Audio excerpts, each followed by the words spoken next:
All right, good afternoon, members. It's the appointed time, and we've formed the quorum. So shall we invite the administration team and the deputations in, please?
OK， 呢樣叫南沙南丫人大。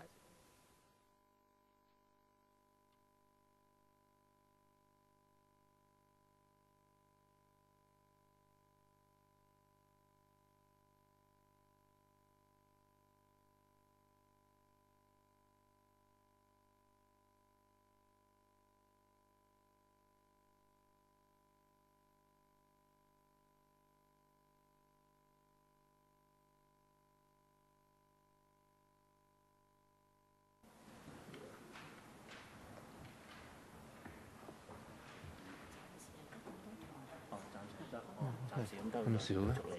真係安檢啊，所以明白。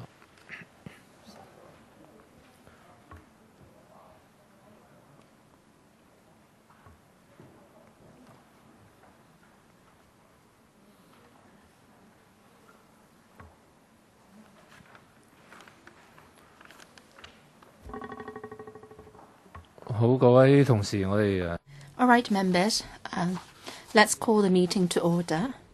We have scheduled the meeting half an hour earlier than usual. There are two items in the agenda today. The first one is before the Low-income Family Working Allowance lever is implemented, there is a one-off special subsidy from Community Care Fund CCF. So we would like to discuss this one-off special subsidy pending the implementation of the lever scheme. So a number of deputations have come. Some 20 of them are now here. And also, we would also be following up on the enhanced support for secondary, primary, and post-secondary students with SEN and financial needs. So on this one-off special subsidy, the government has given us a brief paper. And if the Undersecretary doesn't mind, then perhaps we'll go directly to hearing the deputations, because we've got some 20 of them, and perhaps we should listen to them first, and then the administration can make a consolidated response afterwards. Liver scheme was mentioned in Lang Chun-ying's election manifesto And after he assumed office, he also raised this proposal. There is a time gap, unfortunately. Originally, he hoped that the scheme can be implemented in early 2015, but it seems now that it can only be implemented in the fourth quarter of 2015 when applications will be accepted. So whether it will have any retrospective effect, we're not clear about that. So perhaps the administration can enlighten us on this. And also because of this delay, the policy address also mentions that there will be one-off special subsidies coming out of the CCF. Can this one-off special subsidy help the low-income families to tide over their difficulties? So I will listen to the views of the deputations today. So in the interest of time, deputations, please speak no more than 3 minutes. Of course, your remarks today will not be protected under the LegCo's Powers and Privileges Ordinance. So first of all, the Civic Party, Mr. Jeremy Tam. Thank you, Chairman. In 2011, the CCF was established. At that time, the major purpose is that they are to help those not covered under the current social protection policies. So at that time, it was said that if certain items have achieved good results, these items will be regularized. And have-nots, and also providing assistance to students on full grant under the STAS. Well, the Civic Party welcomes the government giving a cash allowance to the have-nots. This group of people has not been assisted in the latest budget, and the Civic Party believes that in the foreseeable future, the have-nots are still there. And the CCF's aim was to sort of regularize certain assistance items to help the low-income families. And we hope that the HWB can conduct the relevant studies on this. And also on subsidy for students on full grant under the STAS. The Civic Party welcomes that policy. And we believe that this is a transitional arrangement, and we hope that the low-income families can get a one-off cash allowance. The Civic Party believes that, however, it is important to implement the LEVA as soon as possible to help the poor families and improve their livelihood. And by doing so, the government can encourage more people to go back to the labor market and reduce the burden on social welfare. And the Civic Party supports these two proposals, but as I said in the beginning, we hope that these two items can be regularized, and so that the poor income families can be given stable assistance. The next one, New People's Party, Mr. Kam Man-Fong. Thank you, Chairman.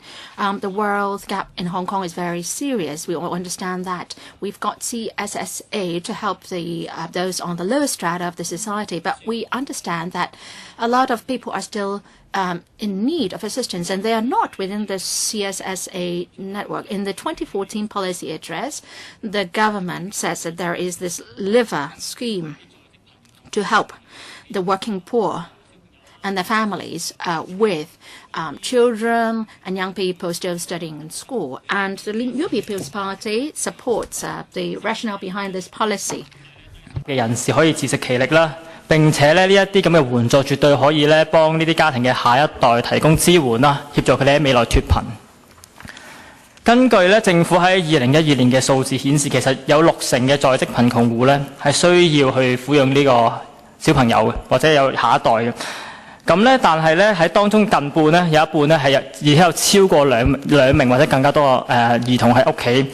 咁但係另一方面咧，我哋發覺原來有90%嘅在職貧窮戶咧，只係有一個家庭成員係在職嘅啫。咁即係好明顯，我哋見到咧就係呢啲咁嘅家庭咧，其實可能因為屋企有小朋友啦，所以限制咗佢哋同時夫婦兩人咧都一齊出去工作，而令到佢哋成個家庭嘅收入跌咗。咁我哋認為咧，政府係應該要針對性咁樣協助呢一啲家庭。咁當然，其實社會對呢一個低津基本上都冇乜大爭議咁，但係可惜就係因為有部分議員喺立法會拉布啦，咁啊影響咗低津個實施日期。咁啊啱啱其實主席都提過啦，15年嘅第4季先可以申請，可能到16年嘅第2季先至可以實施，即係呢啲家庭先可以攞到呢啲津貼。咁當然我哋明白到。So we understand that under this situation, there's this one-off special subsidy, and we do support this provision of one-off special subsidy. Another important thing is this special one-off subsidy would benefit students who are on full grant under the STARS program. So the eligibility criteria are a bit different. So some of the students who are eligible for LEVA in the latest one-off grant may not be helped. And yet, these children have the financial needs. So the New People's Party has a very clear stance. One is we hope that the one-off grant can be dished out as soon as possible before the beginning of the next academic year. And also we hope that the LEVA, we urge the administration to finish the screening and the preliminary preparation work for LEVA as soon as possible, so that the low-income families can get the help they need as soon as possible. Thank you. Next one is the concern group for subdivided flats in葵涌. Thank you, Chairman. On 2 points. One, on ethnic minorities. We're going to see the school textbook assistance scheme. We know that the application details are similar to that for the transportation subsidy. But like in the transportation subsidy, how many ethnic minorities apply for them? In our district, we found that quite a number of ethnic minority students are not aware of the subsidy, and also for the transport subsidy, a lot of paperwork has to be done before they can get the money. And often the EM students do not know how many documents or proof they need to process, and they often don't have enough information to show to the authorities to get the subsidy. So I hope that the upcoming school textbook assistance subsidy can provide a more simplified process so that more EM students can apply and be eligible. And we also hope that in providing the subsidy, the government can actually pay attention to language needs of EM students and their integration. Often many EM students are not aware of the CCF. I know CCF has published leaflets, simple leaflets. And yet, when these EM students come to our center to find out about the leaflets, we don't have a Nepalese or Urdu leaflets available for them. So when they come to make the application, often they may miss out on information, and when they submit documents to us, sometimes there are missing documents, and therefore they're not actually getting the same chance as others. So on the one hand, we hope that there can be improvement to the amount of documents required, and also the administration should pay attention to language needs of EM students. Okay, next one is the concern group for inappropriate housing in葵涌. Well, thank you, Chairman. I can see that in the entire葵涌district, there are some rich people, but some are really, really poor. If senior officials make a trip to where they live, you will find that they live in really cramped condition. I've seen so many of them. How come not much help has been provided to these people? Some of them are new immigrants, some are EM people.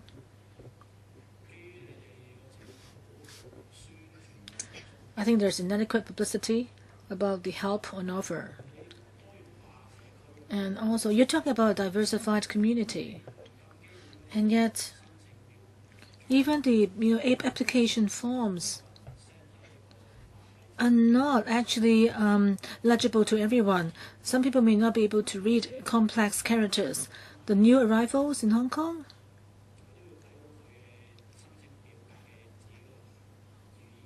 They want to see leaflets written in their home language. And all-embracing community, you have to provide application forms that are understandable to them. If there are no such leaflets, how can you help the ethnic minorities?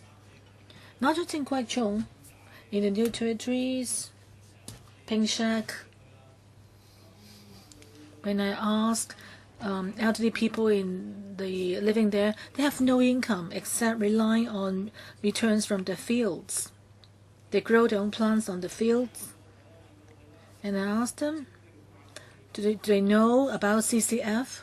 URN have not, and yet they have no idea what CCF is. So if they're not aware, how can they apply? Sometimes members, support the government for the sake of supporting it, yet they have not considered whether there's enough ground for their support. I also agree that if some LegCo members still consider to support the government even though it has not done its job properly, and yet you want to get public support. Well, how can we govern Hong Kong? I think for all sorts of factors, I think there's a need. I think some LegCo members need to change and do not just be pro-establishment no matter what. Like when I came, I want to mention this morning's meeting on the third runway. Anthony Jones said they did not bypass LegCo. Well, I think let's concentrate on this topic, Mr. Tang. Okay, thank you. I think there are people who are not aware of CCF at all. Okay, next one is the concern group for low-income group in Kwai Chung. Thank you, Chairman. In Kwai Chung, there are quite a number of grassroots or households in subdivided flats with very heavy financial burden, and yet the rents of subdivided flats are getting more and more expensive. Likely there is this LEFA coming on board, so it's a good news for them because it will help ease their financial burden. And yet the implementation of the subsidy has been delayed. Initially, it's supposed to be rolled out in the fourth quarter of 2015, and yet it will be now delayed to the second quarter of 2016. So less than a half-year delay. So this is really a bad news to the poor households. So I would suggest to the government that you do need to allow households to get their money owed in the half-year period, and also so that the low-income working families can get the subsidy that they are originally entitled to, despite the delay. And now you have the special grant on offer. But for this special subsidy, there are some residents who fail to be eligible because they could not meet some conditions. So I hope that you should allow for some households to get some back pay later on.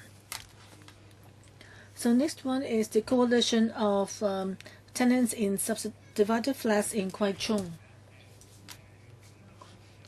Yes, just then we've heard from different organizations. I think our concern is similar to theirs.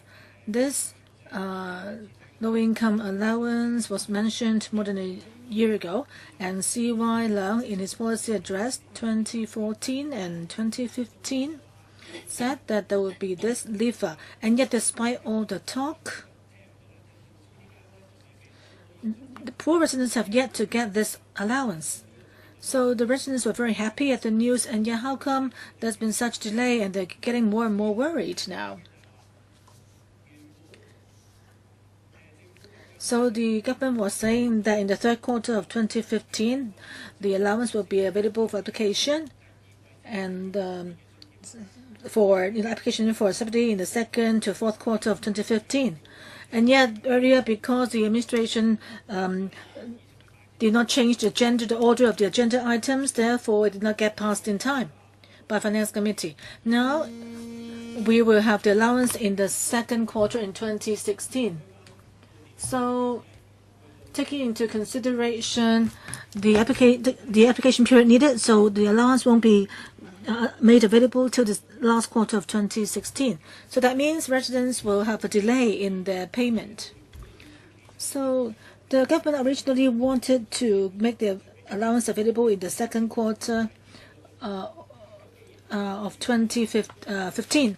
So given that, I'm sure the government is in a financial position can afford to pay the allowance. So can the government consider when the applications start in the second quarter of 2016, you should have back pay up to not only the fourth quarter of 2015, but also the second quarter of 2015. So the back pay should be dated back to the 2015 second quarter. So they can get 1 year full pay. I think this is something that the government can consider. Also, in the budget, it is said that there will be a special subsidy which will be launched in August and September. And Dr. Lo Ji Kwong, said that this is to cover the half-year back pay for the liver. But we see that the targets beneficiary groups are different. This special subsidy is for students on full grant under the STAS. But for low liver, the targets are those who live under 60% of the poverty line. And so for this special subsidy, it is just for students only. So the administration should think about how more should be done to the low-income families. Mr. Rasha from the concerned group on subdivided units in葵涌. I support this one-off special subsidy. But then the Pan-Democrats were doing filibustering, and the low-income families are being penalized. So you seem to be saying that if you vote for the Democrats, then you would get nothing. In the Legislative Council, there are different political affiliations having different political views. Don't put the low-income people on the spot in your political bickering. How much the government can save by having the project postponed for half a year?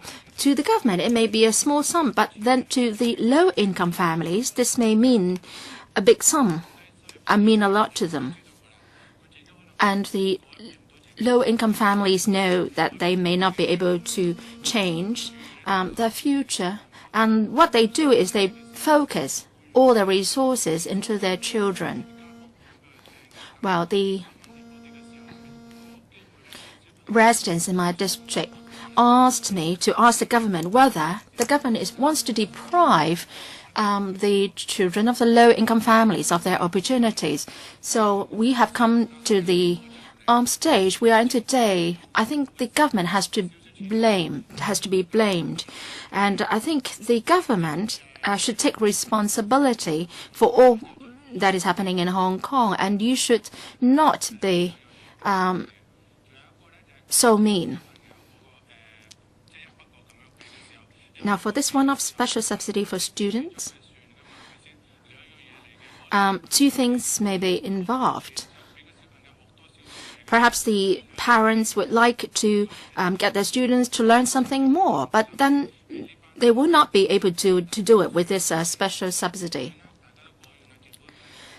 Well, I think the government is not taking heed of our views. Even if we have spoken so much, I don't think the government will take on board our views. But I think the administration should listen to the poor people's views and comments. Looking further ahead, how the government should implement policies. Well, people may have different views and different stances. I think the government should attach more importance to livelihood issues to help the grassroots. Thank you, Mr. Rusa. Next, Ms. LEE Lan-chu. Good afternoon, Chairman. I've met you before. When we met with you, we talked about the learning needs of the children, those who are here today, and also talking about the learning needs of the primary, secondary, and kindergarten students. For this one-off special subsidy, it is just for primary and secondary students, but not kindergarten children. So I would like to ask the administration, what is the purpose of this special subsidy? The kindergarten children are excluded. Well, children learn most at kindergartens. And you said that children in kindergartens are just there to play. They don't learn anything there. Well, come and send an official to the kindergartens to see what they are doing, how the teaching is like there. We are here to say that we strive for fairness, and for this special subsidy, it is unduly unfair to the KG children. The KG child's elder sister may get this subsidy. How come that they are not getting them themselves? I may be an innocent person. I may not know how you operate, the government operates. You encourage women to learn, to continue to study. And a child in a kindergarten is just like a piece of white paper. You should teach them. And children are the pillars of our society in the future. How come that you still want to have vetting before you give us any subsidy? Have you ever taken heed of our views?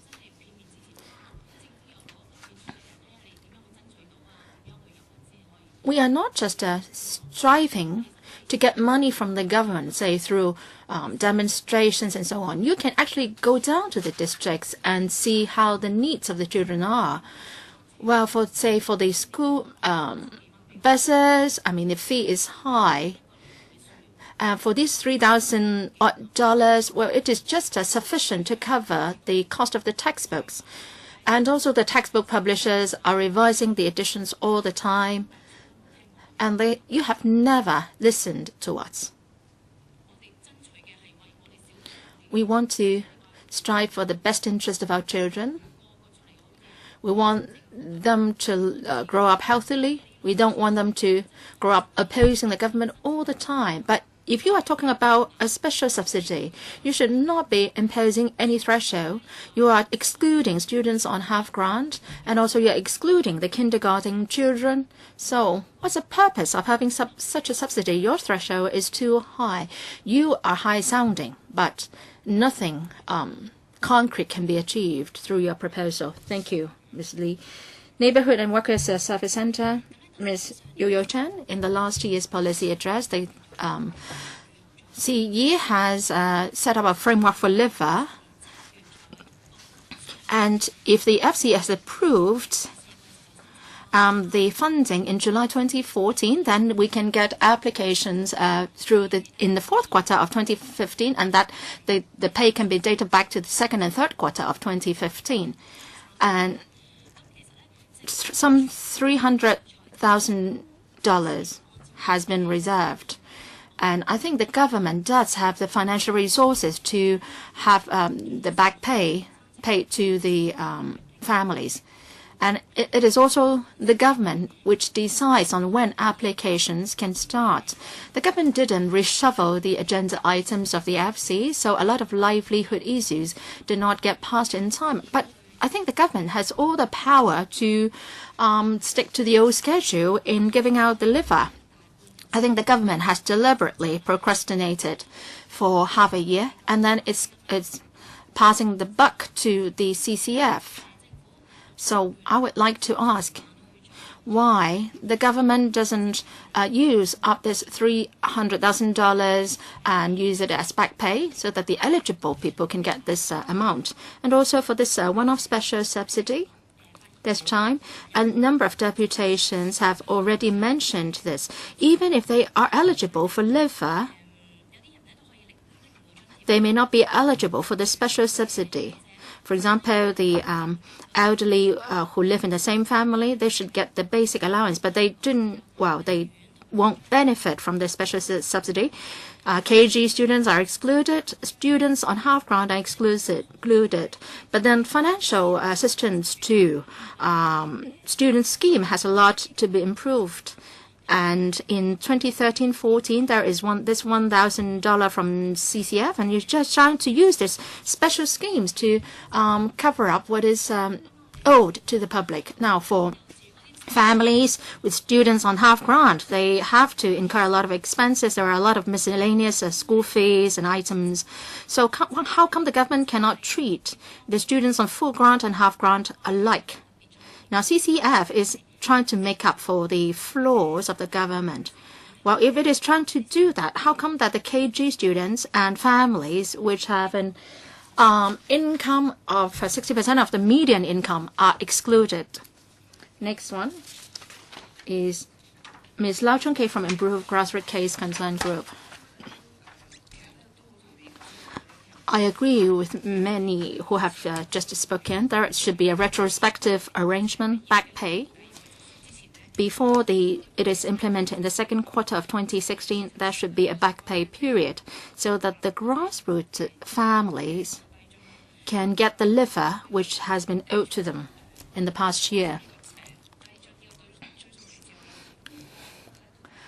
Apart from the back pay period, I've also brought with me some audio tapes of remarks of CHENG Wai women. They can't be here today, so I will play the audio tapes now. My name is Fong. I am a grassrooter, and I have to support 4 to 5 people. Yeah, if my children are sick and I have to call up the government clinics to make an appointment, but I can't get a slot. Well, the adults can wait for the next day to get a consultation, but not the children. So I hope that you can care about our children. The children are the pillars of our society in the future, and also the elderly have got the healthcare voucher scheme, not children. Another resident, I can't make ends meet. I can't catch up with inflation, and the family members get sick. We don't have money to consult doctors. And I can't, I have difficulties in making appointments with government clinics. And even if an appointment can be made, it's always an appointment the next day. So children can't wait till tomorrow to see the doctors. Now I'm forced to consult private practitioners who cost around $300. And normally you have to visit doctors once or twice. So I've got a very heavy financial burden here. CHENG women said that the medical bill is high with regard to their children that are getting sick, so they hope the government can help them out on this regard. The next one is CHENG Wai Community Development Alliance, Mr. Kong Kin-shing. Thank you. I think I don't know why Dr. Lau Chi Kong is not here today, and yet we've got 3 Education Bureau officials with us instead. I agree with what others have said. Some residents have asked us about why kindergarten children are not entitled to the stars. Is it that kindergarten kids will have no need for the financial support? There's a lot of random miscellaneous expenses, at kindergartens. Can Mr. Kevin Yeung address that, please?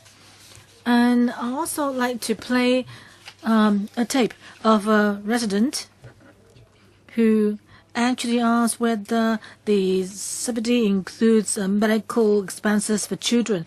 If not, then the money of CCF should not be spent on the special subsidy, but be taken up by the liver people. And whereas we can provide medical subsidy for low-income families. The woman that I'm going to play actually has 2 children who are not entitled to the special subsidy, and also her kids have special educational needs, and yet nothing has been done to help them. So how can we help this mom? So I'll play the tape of this mother, who's taking her kids to see a doctor.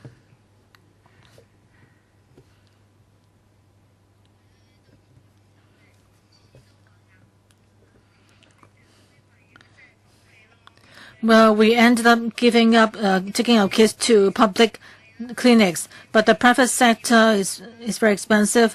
The cheapest per consultation is $300, and so it cost us $500 to get our daughter, to see a doctor. But this is a lot of money for us.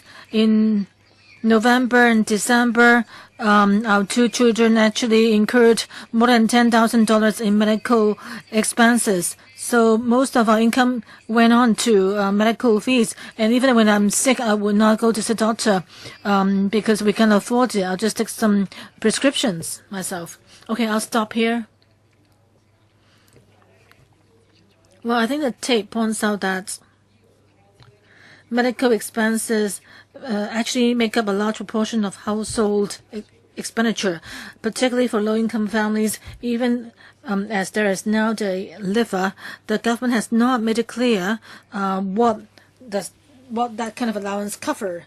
And also we have been told that we have to wait till late 2016 before families will be eligible for it.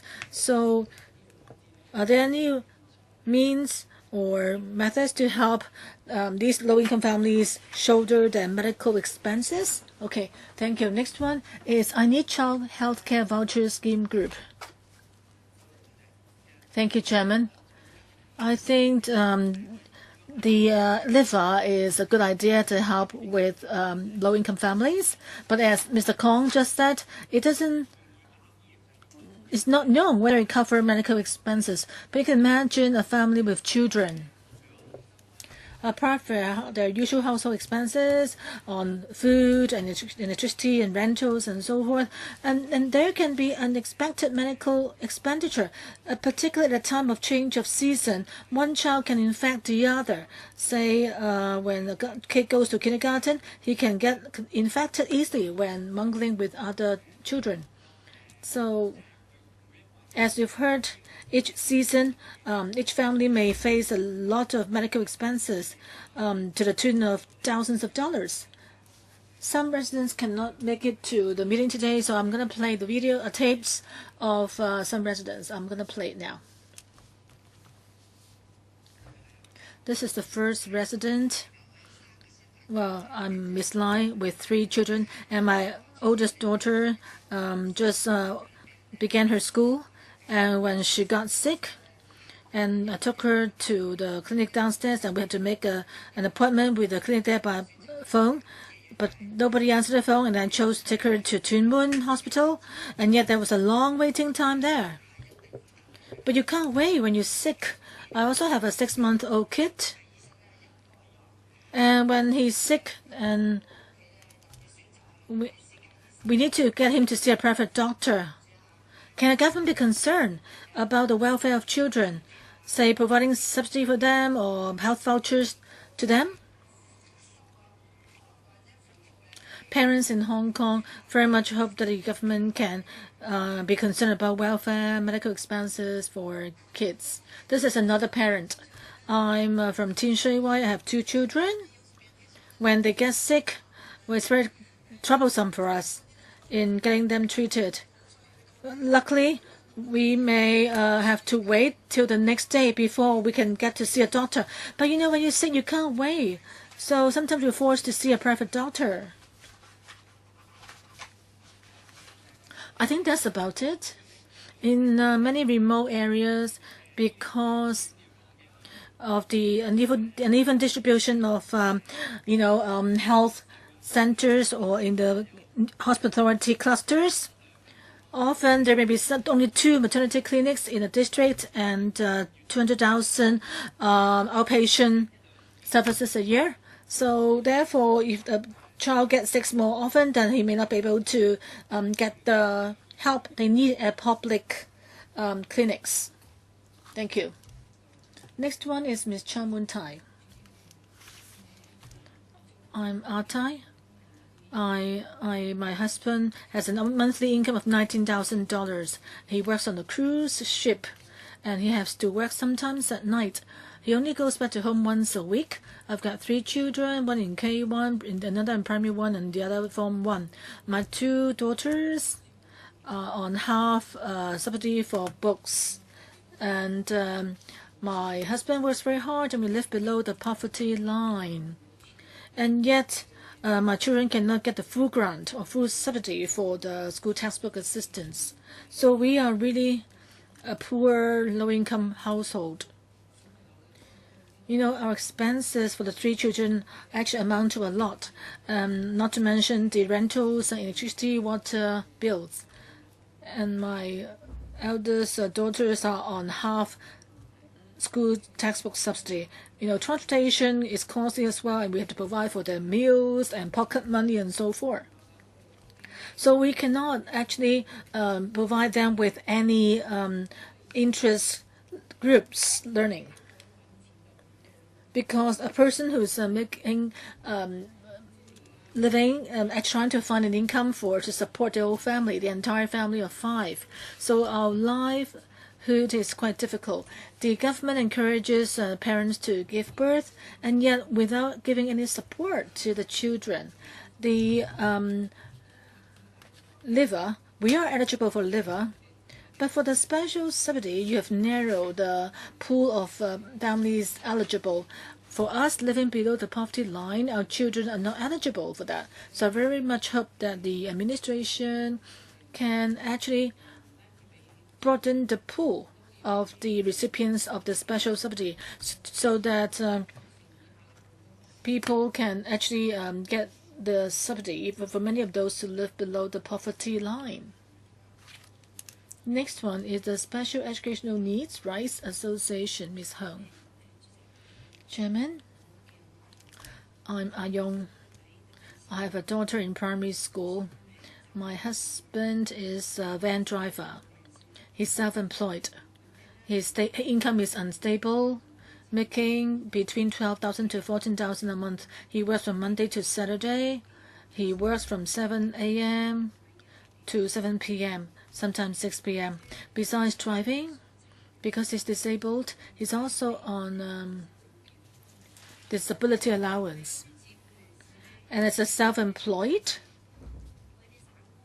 and you know, he's a cashier worker, and if he wants to apply for subsidy, you know, as a cashier worker, often he wouldn't be able to find the signature of the ultimate employer needed to apply for the subsidy. He doesn't know the procedures either, and sometimes it's difficult for him to get the support. Even with the CCF special subsidy, and because he has no stable employer, so there's no employer willing to sign to prove his working hours. And he has no idea how to apply for the LIFA. We are now living in a rented flat. We're waiting to move on to the public housing estate. The rent is $5,500 a month, including water and electricity, which amount to $1,500, including tuitions for our children. So, and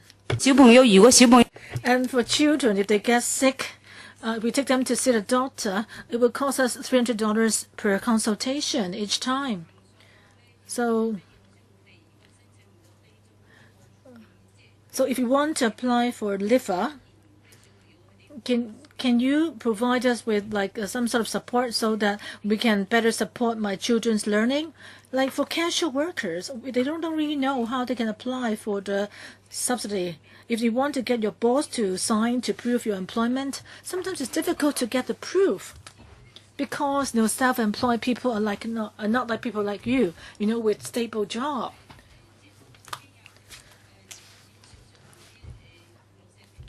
Sometimes if you argue with your employer, then the employer may not take you on the next day. You may lose your job ultimately. There's no protection for the work of casual workers.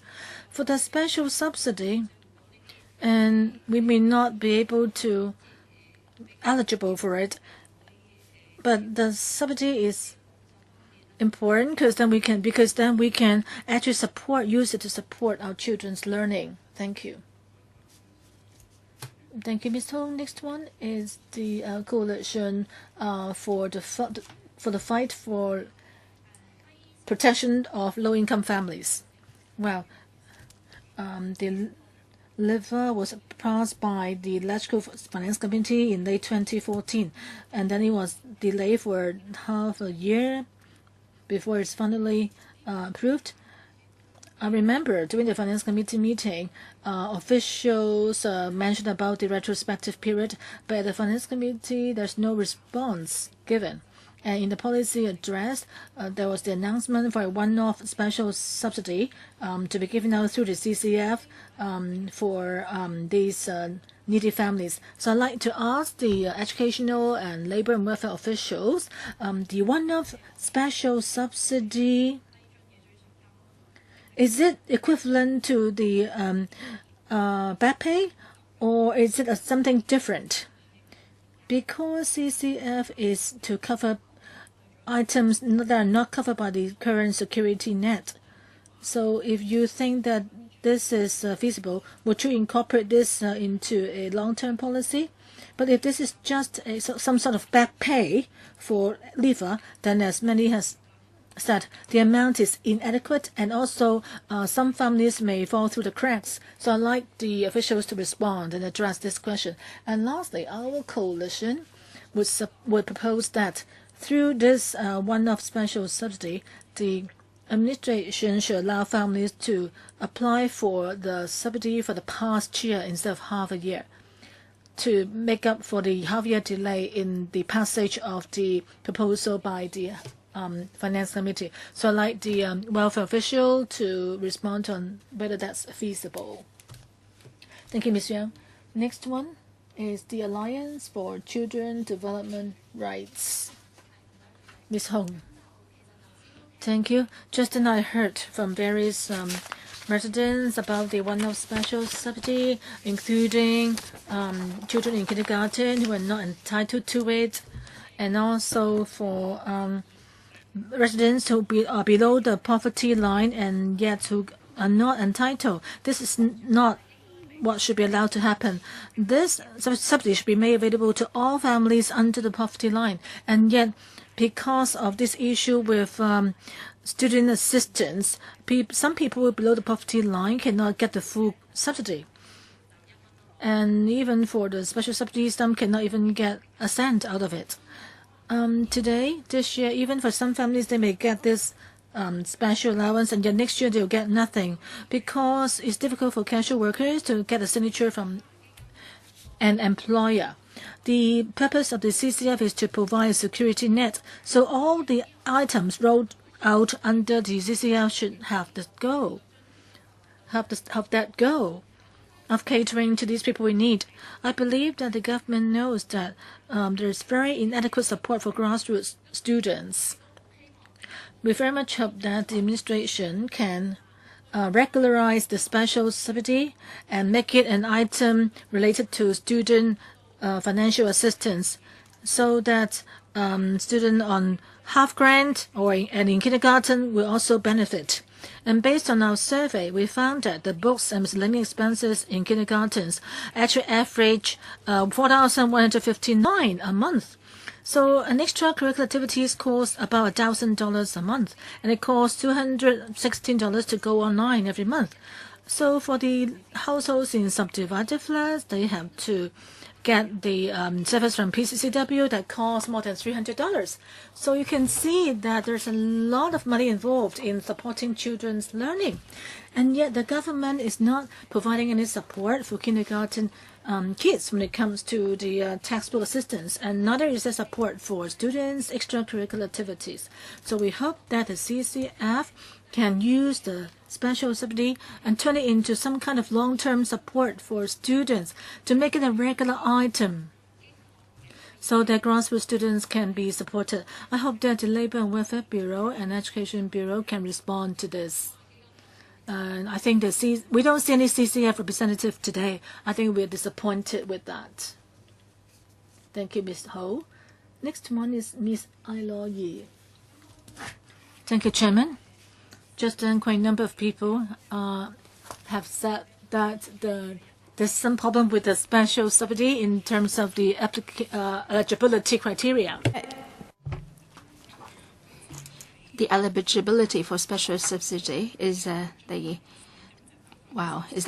should be students on full grant, understarts, and the amount of subsidy is $3,600. But for the targets of the LEVA, they include families on an income 50 or 60% of the MMDHI.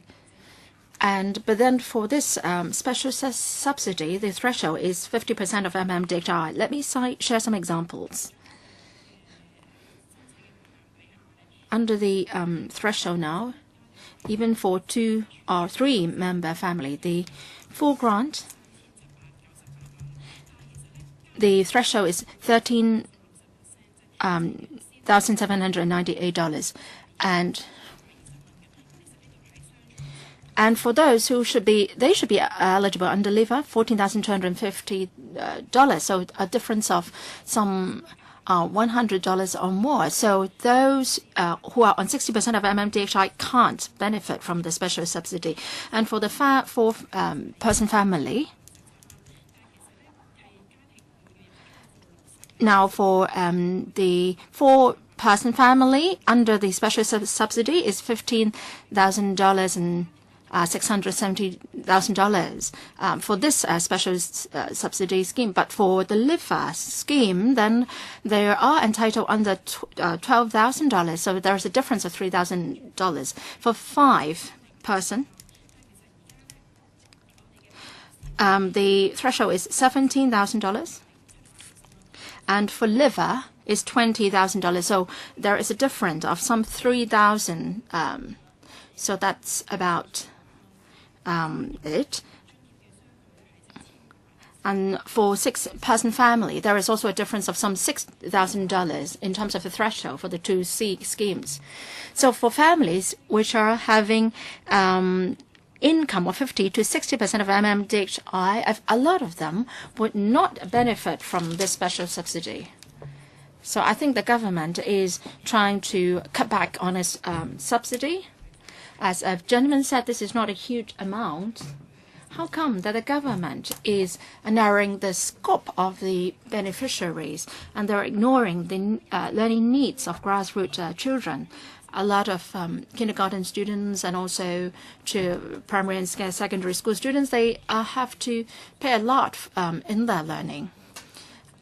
They need a lot of resources.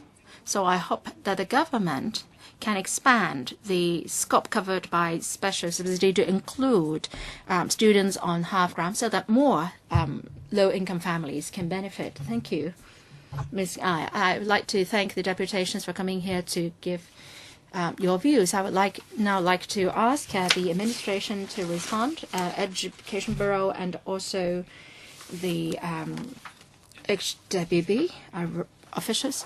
Deputations have mentioned several points. One is that the nature of the special subsidy. Is it making up for the delay in LEVA? Will it be regularized?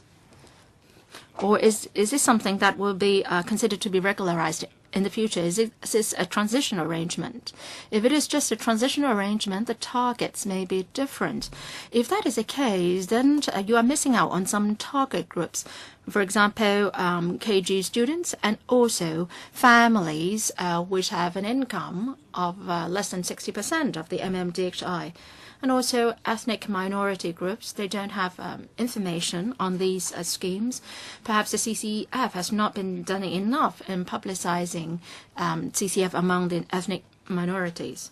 And some deputations have also asked about what LEVA is all about. Has it got to do with the travel subsidy for the and have-nots, and also retrospective arrangement? Can you make the retrospective period 1 year? So the 2 bureaus. Mr. Young, first of all, I would like to thank the deputations for giving us your views. The chairman has summarized your views.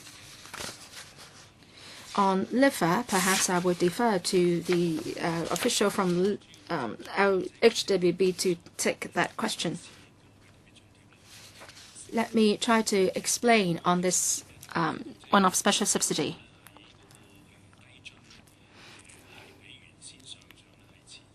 LEVA has got delayed for whatever reasons.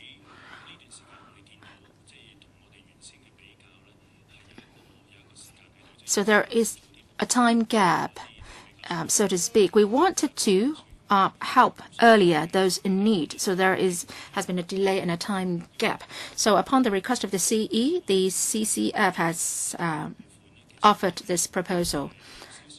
This is a one-off special subsidy. And the idea behind is to do as much as we can. Under the Student Finance Office, we have this school textbook assistance scheme. And this scheme aims mainly to help students, and that achieves part of the objectives for LEVA. So that's why we propose giving this one-off special subsidy of $3,600 to students to help them before LEVA is implemented. So we would not be following everything set out in LEVA in our design of this special subsidy. So in terms of the subsidy amount, there is no direct relationship between the two. Now, as for why full grant and not half grant, we note that there is a threshold for LEVA, and it is relatively close to the threshold for full grants under STARS. Now, if we adopt half grant as the threshold, then it will be much higher than the threshold for LEVA. So CCF, having considered all these, agreed that the full grant threshold will be adopted. So this is a one-off special subsidy, so we will not regularize it.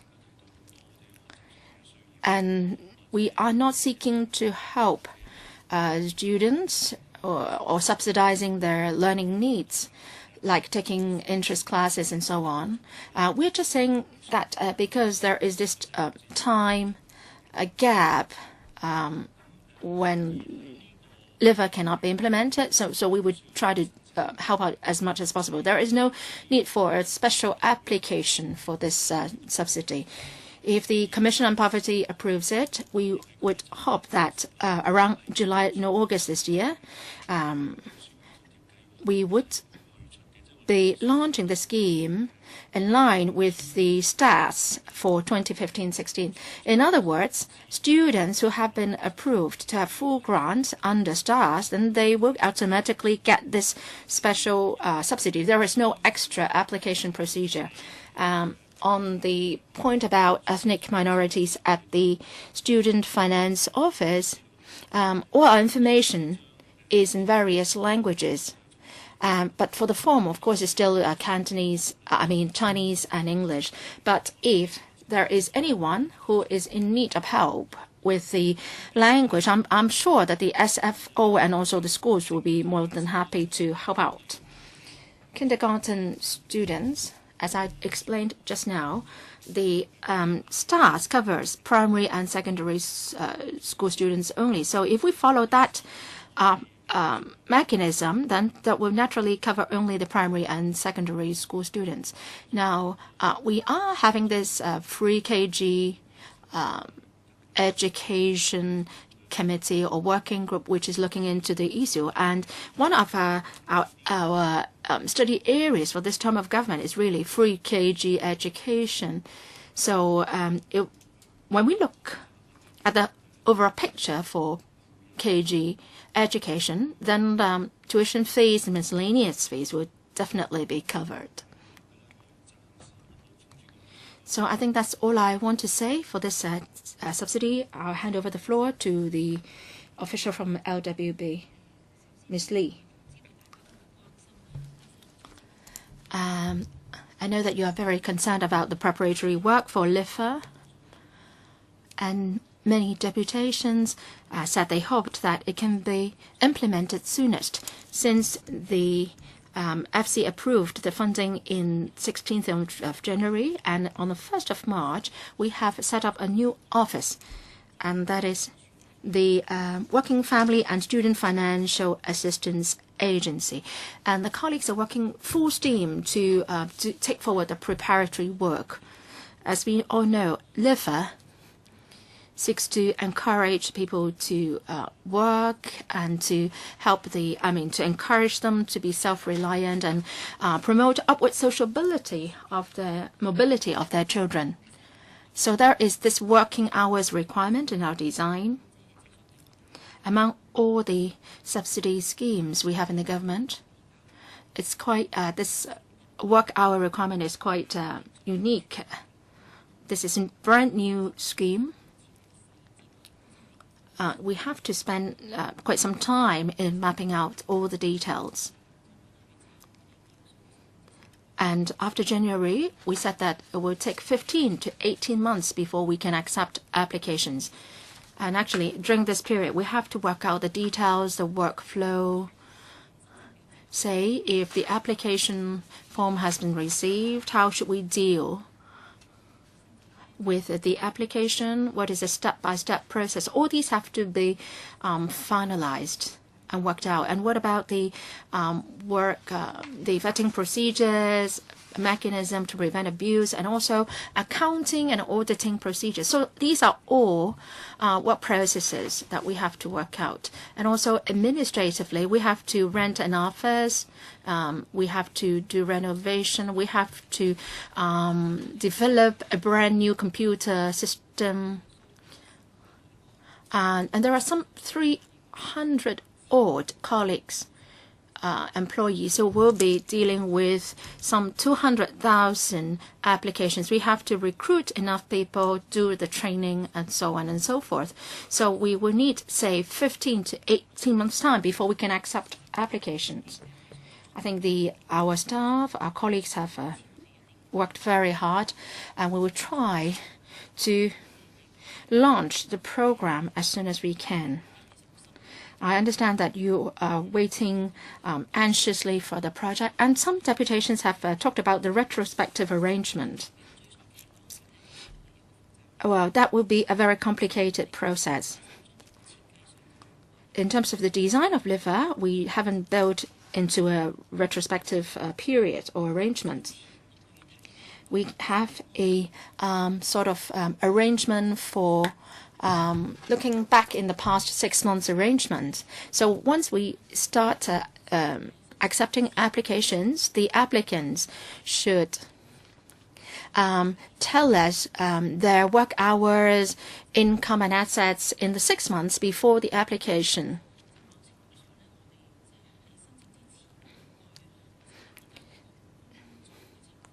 So we would be able to understand your work hour situation and the income situation in the 6 months before you hand in your application, and then we can give out the allowance for those 6 months as well. And so in this time gap, we are doing something to help out a bit. We are launching this one-off special subsidy to try to help the grassroots students in need. Some deputations have mentioned the point about self-employed people. Will they have difficulties in applying for LIFA? We understand that it may be difficult for the self-employed to give us the documentation on the work hours. If there is no employer doing that for him, well, we would consider allowing the self-employed person to just give us information, and we will consider it. Some deputations have also mentioned about ethnic minorities. They have difficulties in learning about the details of the Work Incentive Travel Subsidy Scheme, WITS. The WITS office has done a lot in publicizing the scheme among the ethnic minorities. They have pamphlets in different languages, and through the HAT's support centers for ethnic minorities, some publicity work is being done. And the advertisements are also being taken out in newspapers for the ethnic minorities. So we would more than happy to listen to your views, and we understand the needs of the ethnic minorities, and we try to, as much as possible, to let the ethnic minorities know about LIFA, how they should apply. So in our publicity work, the ethnic minorities' needs would definitely be taken on board. And some deputations have asked about the details of the WITS. I would like to emphasize that the LIFA is a general subsidy scheme which is different from other subsidy schemes focusing on certain aspects. And LIFA is not like that. This is a general subsidy for people's life to improve their lives. So much for my response. So both bureaus have said quite a lot. Firstly, that there's one-off special subsidy from the CCF was given because of the delay in liver. So it's a one-off subsidy with the intention of helping as many people as possible. So, and its scope is different from that of the liver. And as for the covering of people who fall below the households earning more than half of the median monthly domestic household income, that's another issue. And officials have also said that there's no retrospective period for this special subsidy, and it will be given now based on working hours. So it has no retrospective value, but on record, it will only look at the information over the past 6 months. I'm sure that the subsidy will be issued on a monthly or half-yearly basis. Have you decided on that yet? In terms of the amount of subsidy to be giving out each time. Well, the previous 6 months, I meant that the applicant needs to give us information on the hours worked in each month, because it's a threshold of 144 hours in a month. So they should show us proof of his economic situation and his hours worked. We need to look at over the past 6 months that whether he's qualified throughout that 6-month period. If he is, then we'll give him the subsidy for that period. Once we've given out the 6-month subsidy, then he can reapply for the next round of 6-month subsidy. So that means, yes, he can ask for pay for the 6 months before his application. So in other words, we can say there's a 6-month retrospective period. I wouldn't call it a retrospective period, but it will be a period for which he can claim subsidy for.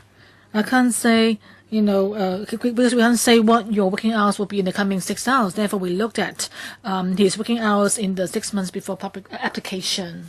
Okay, so now it's time for members. 3 members, Kwok Wai Keung, Kwok Wai Ki, and Leung Yu Chung. 3 minutes each. Kwok Wai Keung first. Thank you. Just an administration has said, and also Deputation made this point too, that the special subsidy was to make up for the delay in the offering of liver. Since filibustering was actually engaged in. So you can see that, well, the government now is providing this special subsidy. It shows that there's a need for help for these low-income families. But I find it strange. If you're helping, why don't you help more? The present arrangement shows that, this is across-the-board provision of $600 on average. But if you look at the original idea of LIFA, it has 2 tiers. 50% to 60%, there is another layer of protection. And also for the textbook assistant, there's full grant and half grant. And yet, your proposed special subsidy does not cover people on half grant. It's across the board provision. So why can't you think more carefully to enable more to benefit? You know that the original LEVA plan is intended to help. So why can't we extend help to more people? Why do you seem to have reservation here? Secretary?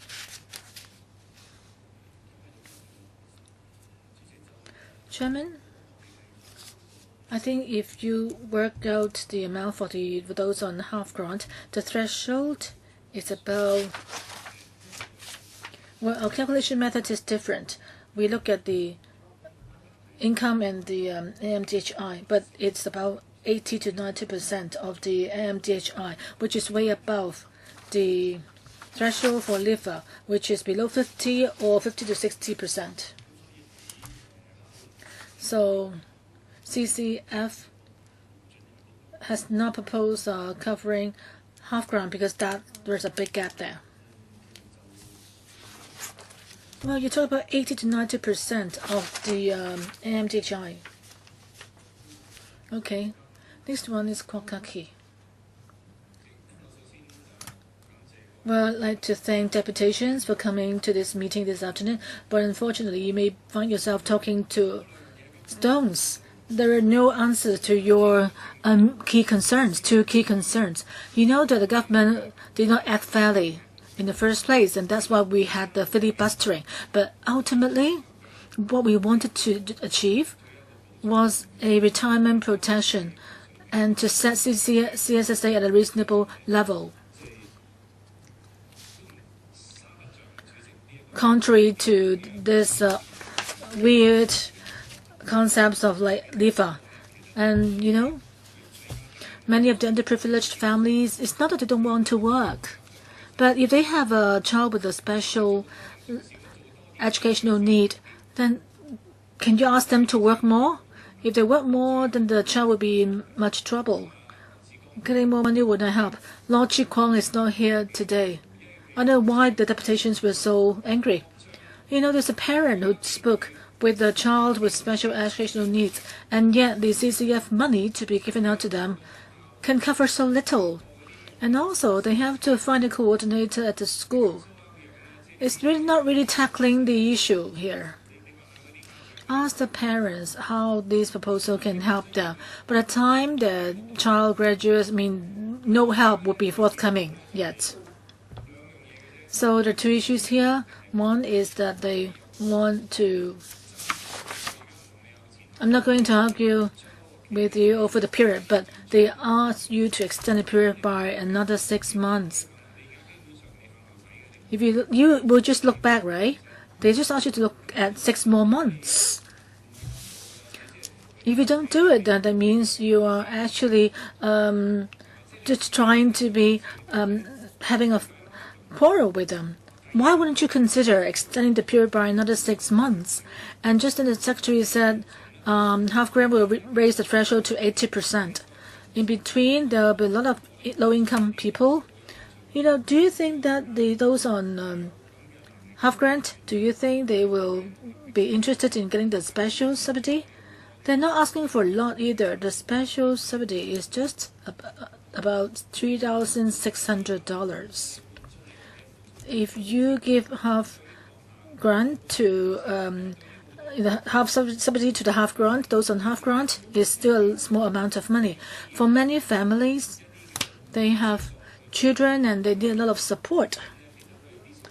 They are just talking about using money to pay for other outside reading or to pay for going online at home. So why is the government being so cold-blooded? Is it that there's no way that you can accept the two demands? Can you offer half subsidy to people on half grant? Chairman, as I explained just then,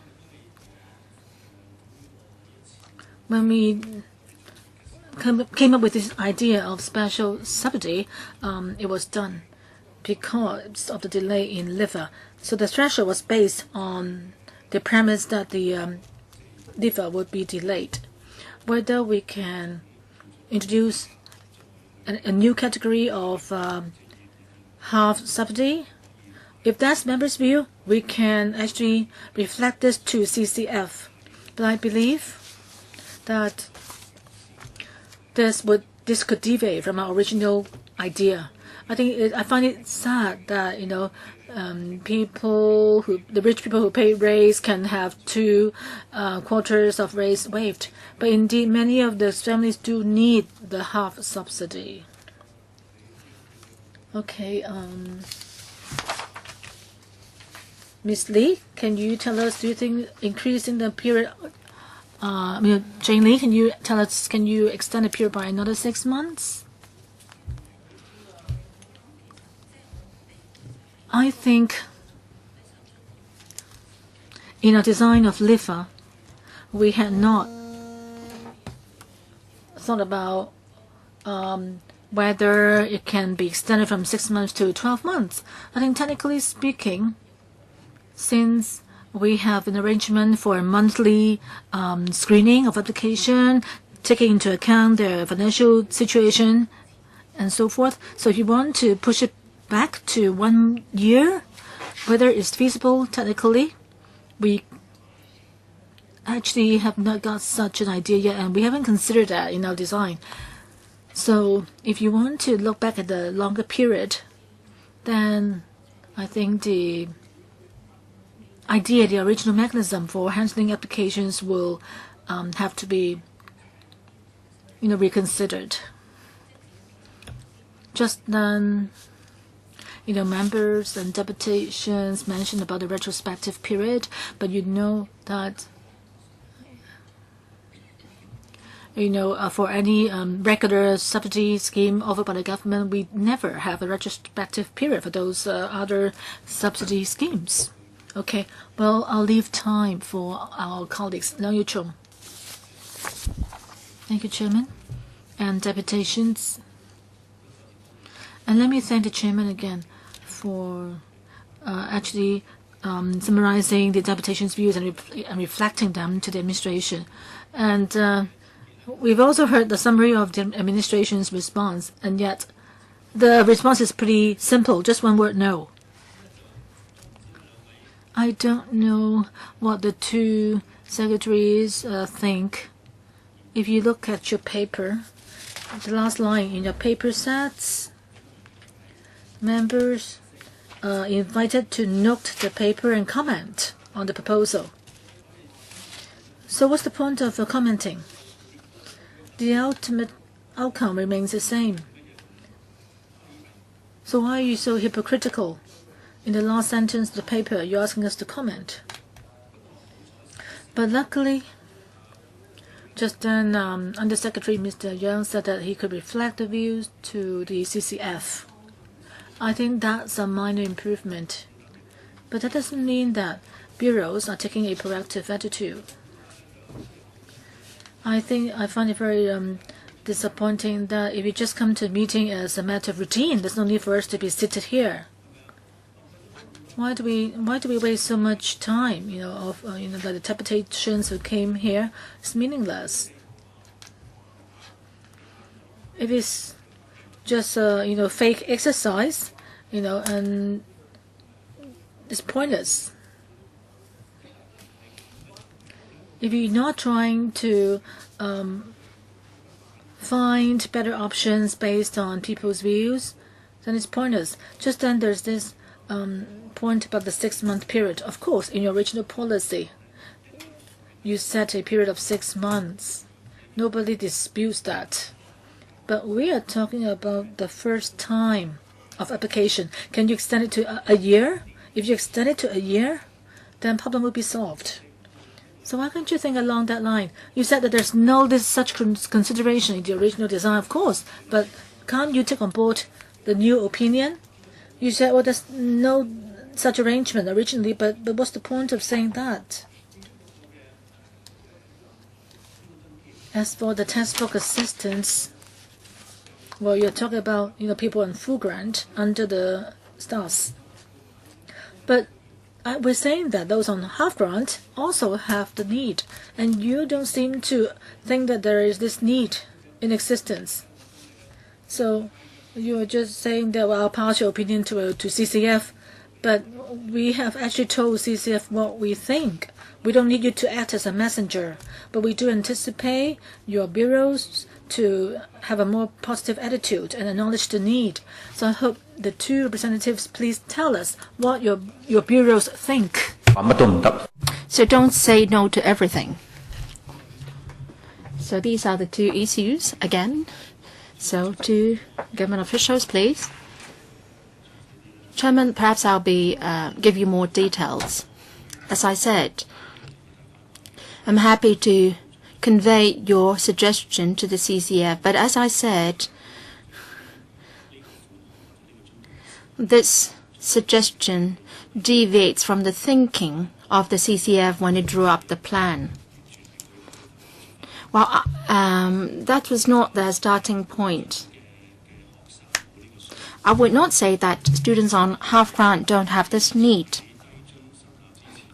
But all I'm saying is that before LEVA is launched, we would try to help as much as possible those eligible under LEVA. So we set the threshold at more or less the same as the LEVA threshold, and that is the students on full grant threshold. And if we talk about students on half grant, the threshold exceeds by 20 to 30% of the eligibility level of LEVA. So this is something that perhaps we have to consider afresh. I hope that you can be more flexible. You mentioned about your original thinking, but then LEVA is there to help the low-income families. And I said that students on half grant are in desperate need of assistance as well. And there are so many expenditure items in students' learning, say internet fees, school bus fee, extracurricular fees, and so on. So, Under Secretary, I hope that you would be committed to your words. You go back and have the CCF discuss it again, and I find it regrettable that no CCF representative is here today. Ms. Jane Lee, would you take the question on 6 months? Thank you, Chairman.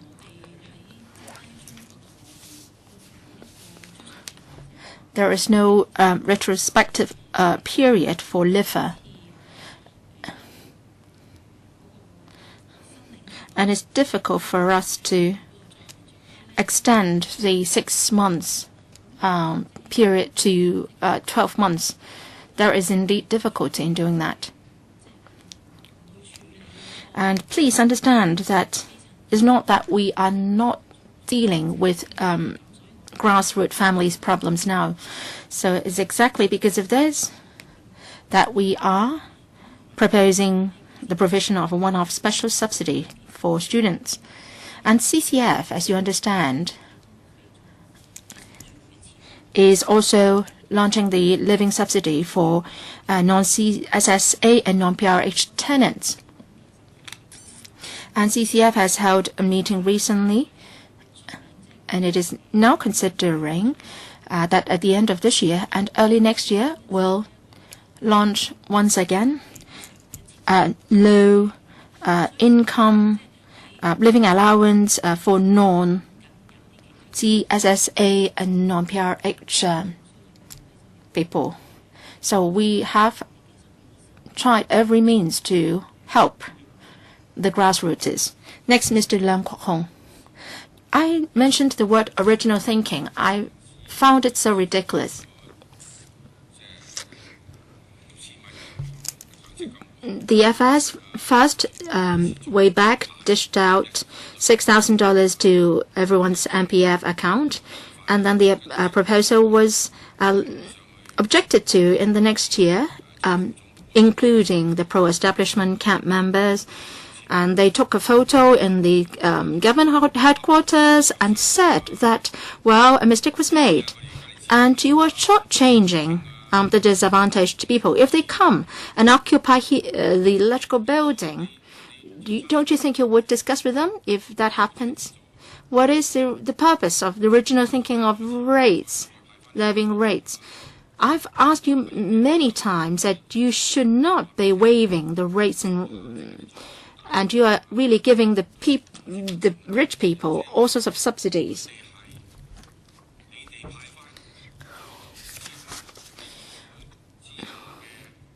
These subdivided units tenants have nothing to gain from your waiving of the rates. What do you mean by original thinking? I hate this CCF. Who are the members of the CCF? Well, no one of them is a poor person. You're talking about $3,600 and also $1,800. Undersecretary, I had a dinner or meal with you at a hotel together with Eddie Ng. Perhaps the meal cost, say, $100 or so, and your budget for entertainment for a meal is $500, I believe. I don't know whether you will be including grape wine in that budget. And you spent several $1,000s on a meal alone. Now, next time, if you want to treat me to a dinner, well, don't do it and just give that amount over to the poor people. Don't you feel ashamed of yourself coming up with such a proposal? A one-off subsidy? A one-off exercise only? You are trying to give out the subsidy like you are doing them a great favor. Well, for a meal, you may give out a tips of $50. Do you need the waiters or waitress to thank you for that? The CCF is a body where there is no poor people there. The CCF is there to shortchange people rather than to benefit people. Who empower the members of the CCF is CY Leung, who has appointed them. If I am to work on the CCF, then I would not be doing the things you're doing. You're spending at least $500 in a meal when you treat someone.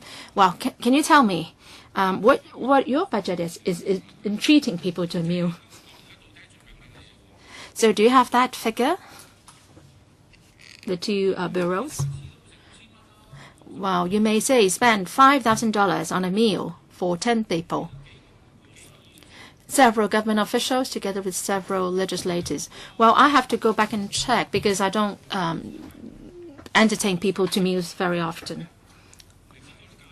Well, then that makes you a good official then.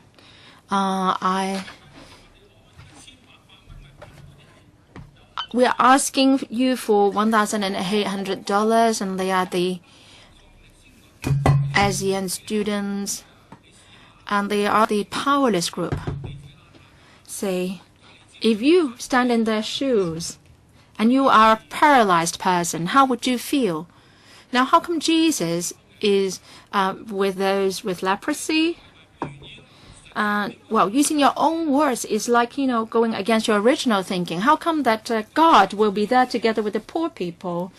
The CCF is shortchanging people rather than benefiting people. I think you can cut down on their budget for meals if you want to. Yes, I would do that. Mr. Fong Kin Kei, I would like to be very brief.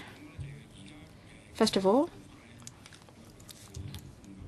I don't think the proposal, the way it is done, is appropriate because you're talking about one-off subsidy. For liver is on a regular basis. At least you should do it for 2 or 3 times.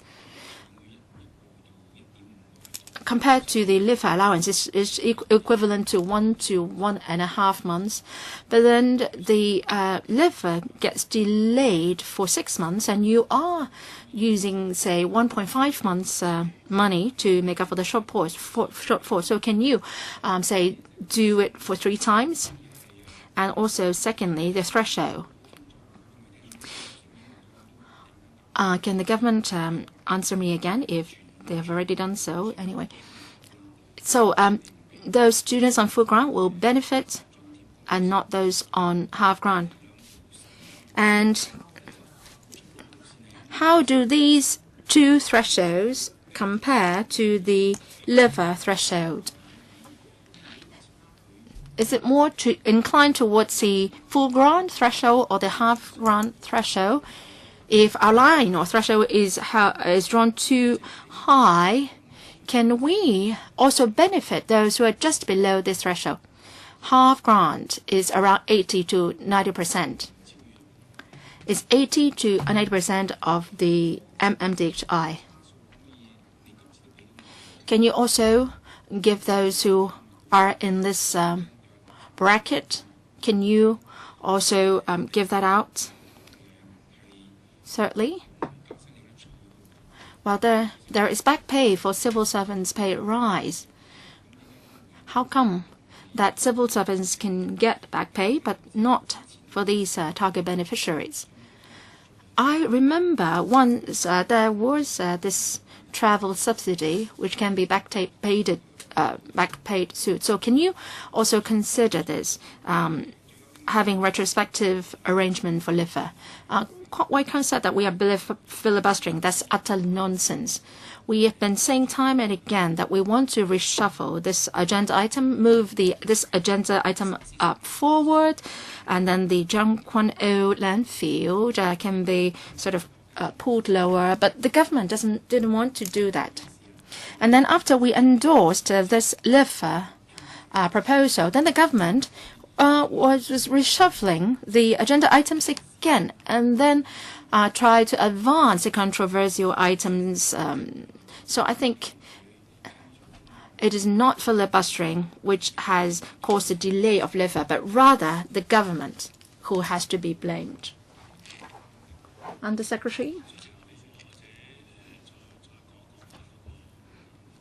On the question of threshold again, for starts and LIFA, there are two distinctly different schemes. With regard to the calculation of income, they are different. And also for LIFA, there is a requirement of work hours, and there are conditions very different from the conditions in the starts. So we are not seeing the two schemes as sort of supplementary to each other. If we look at the figures for full grant, that would be like the threshold would be half of MMDHI, which is close to the threshold of LIFA. But for students on half grant, the threshold is around 80 to 90% of the MMDHI.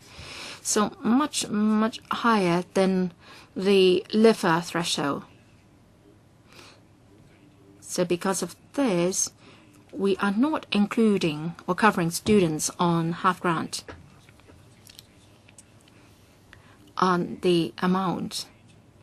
We are not here to compensate fully the shortfall for the LIFA in this period. So we are talking about a one-off amount of $3,600. Can the government clarify these figures? LIFA, is it the PRH household income or the MMDHI? 50% and 60% of MMDHI. Chairman, I will take that question. For LIFA, there are two levels of income level. One is 50% of MMDHI and the other 60% of MMDHI. For PRH threshold, that will be included in our asset limit. Mr. Peter Zhang. Thank you, Chairman. I want clarification. The proportion of students on full grants versus the total number of students on any grant, and the absolute number of students on full grant, and also the number of KG students. If we have all these figures, then I would like to know that how much extra will be incurred if we have to cover KG students as well. And also, is it so difficult to ascertain the income level of KG student families? I'm sure that government will say that they have never collected information on the income of KG student families, but you seem to be using a simplified approach this time, and you're kicking out, so to speak, the KG students this time.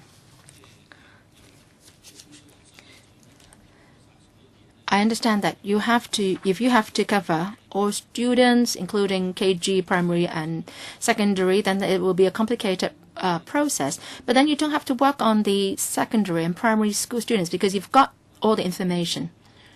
And we know that students on half grant, their threshold maybe have to do with the MMDHI, and there are some definitely who have an income of 60% of MMDHI. So can you do some adjustments?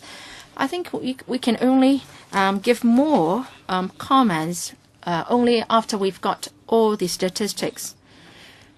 We may come up casually, say, with suggestions like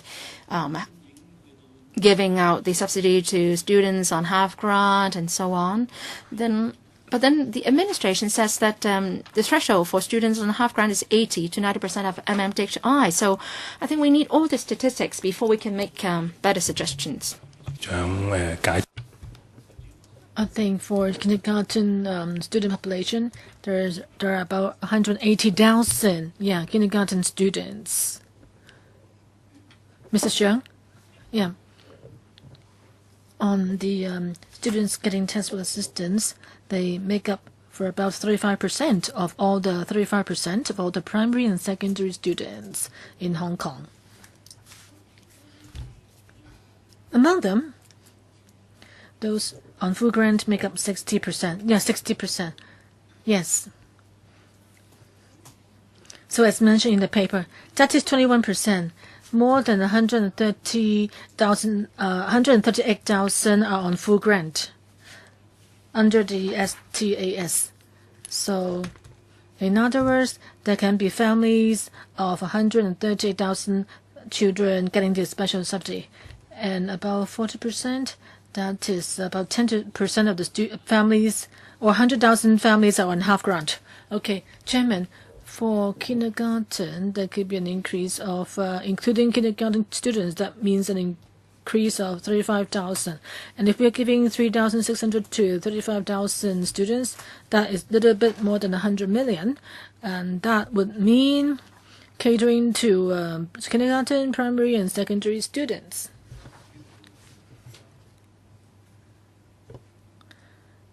So, okay, a deputation, you want to supplement? Yeah, I just want to say that on kindergartens, there's a system in place. There's a fee remission scheme for kindergartens that it covers a half grant, 3/4 grant, and full grant. So it's very easy for the government to actually give the subsidy in accordance with the various categories without having to do new calculations or introducing a new system. So like the Education or Labor and Welfare Bureau to respond, since there is this system in place in that sector, can you offer the subsidy to the low-income families with children in kindergarten? Because we're talking about, very limited support now for kindergarten students. So Education Bureau, since there is a system now, well, Chairman, the fee remission is an amount on top of the voucher scheme. Some students, since they are paying a tuition below or above the voucher, that means they need not pay any fee. So the scheme itself we cannot for sure know whether someone is on fee remission.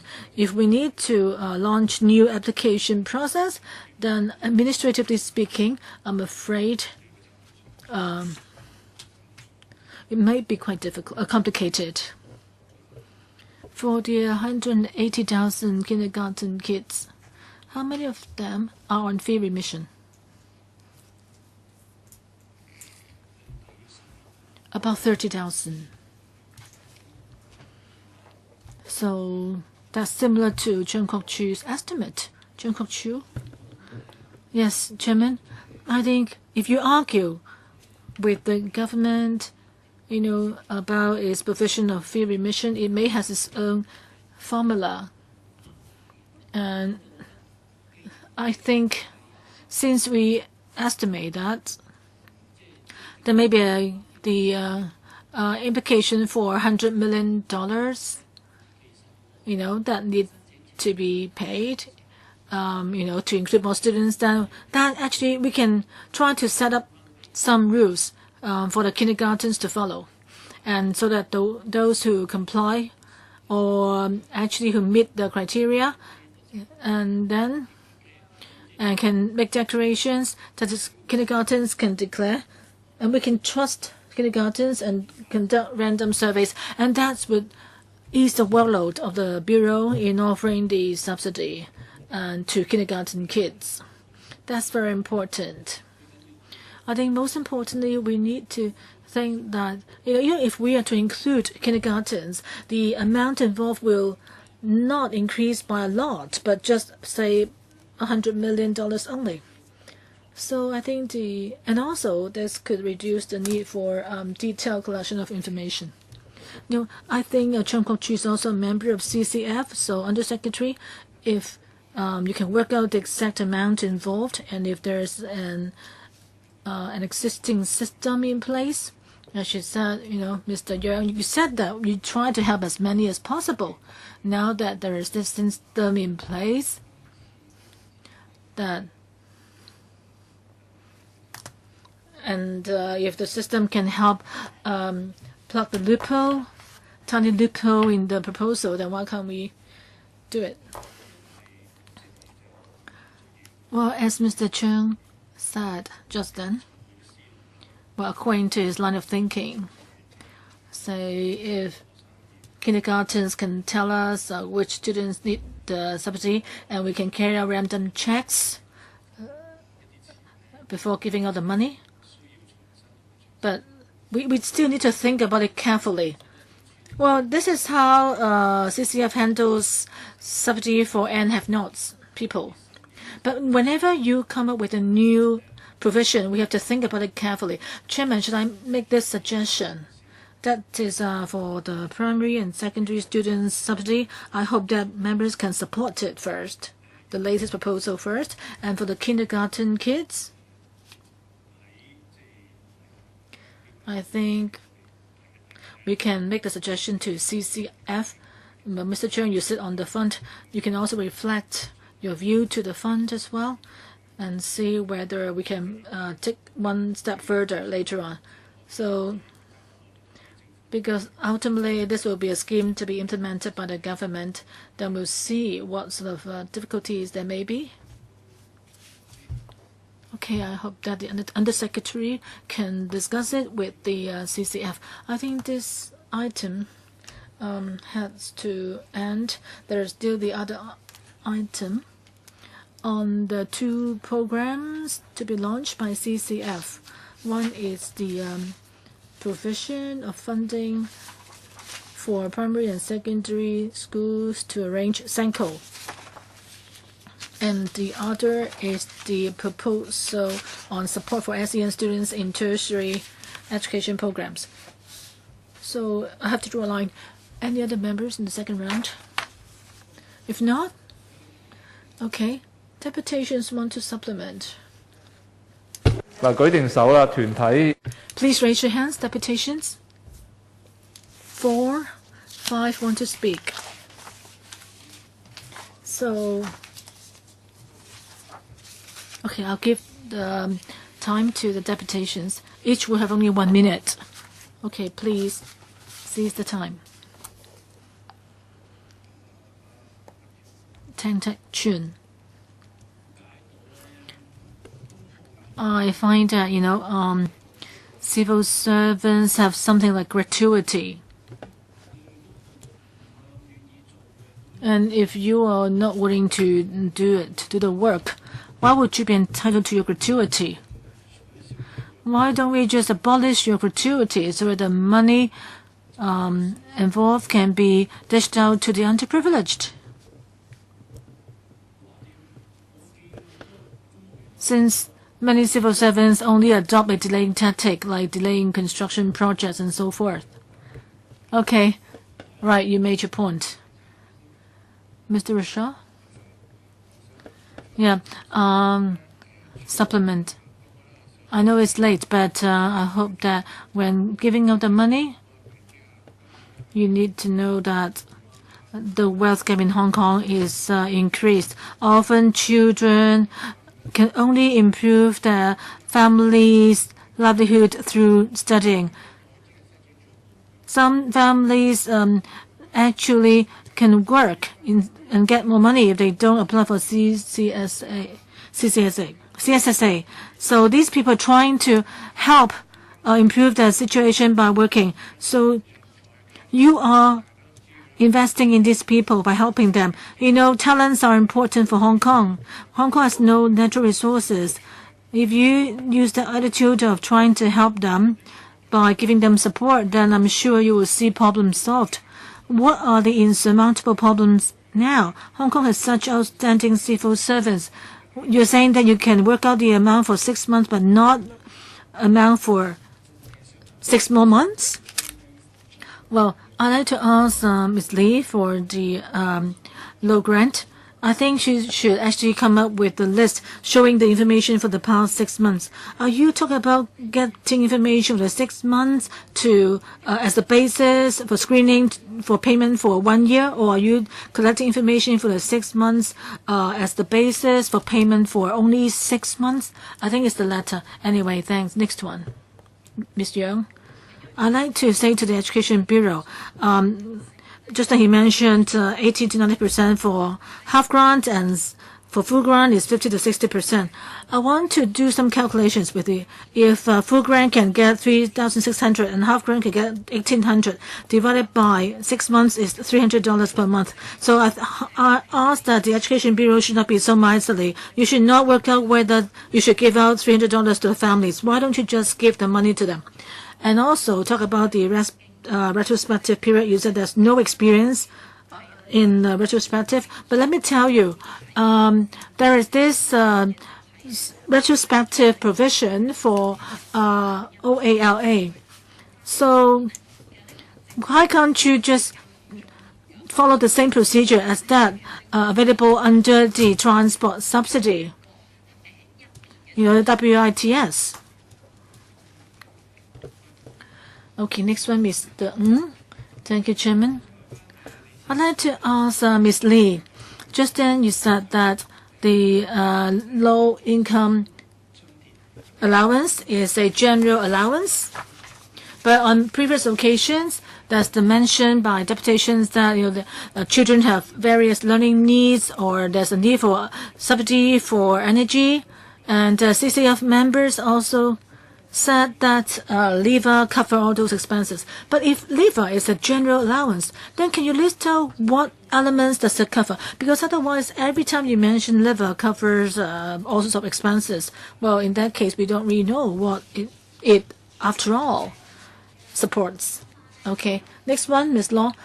For the fee remission scheme for kindergartens, I think is process is similar to the WITS. The calculation method is also the same, whether it's for someone on half grant or full grant. So we're not talking about a new system, but adopting the system to give subsidy to students on 3/4 grant or full grant or half grant.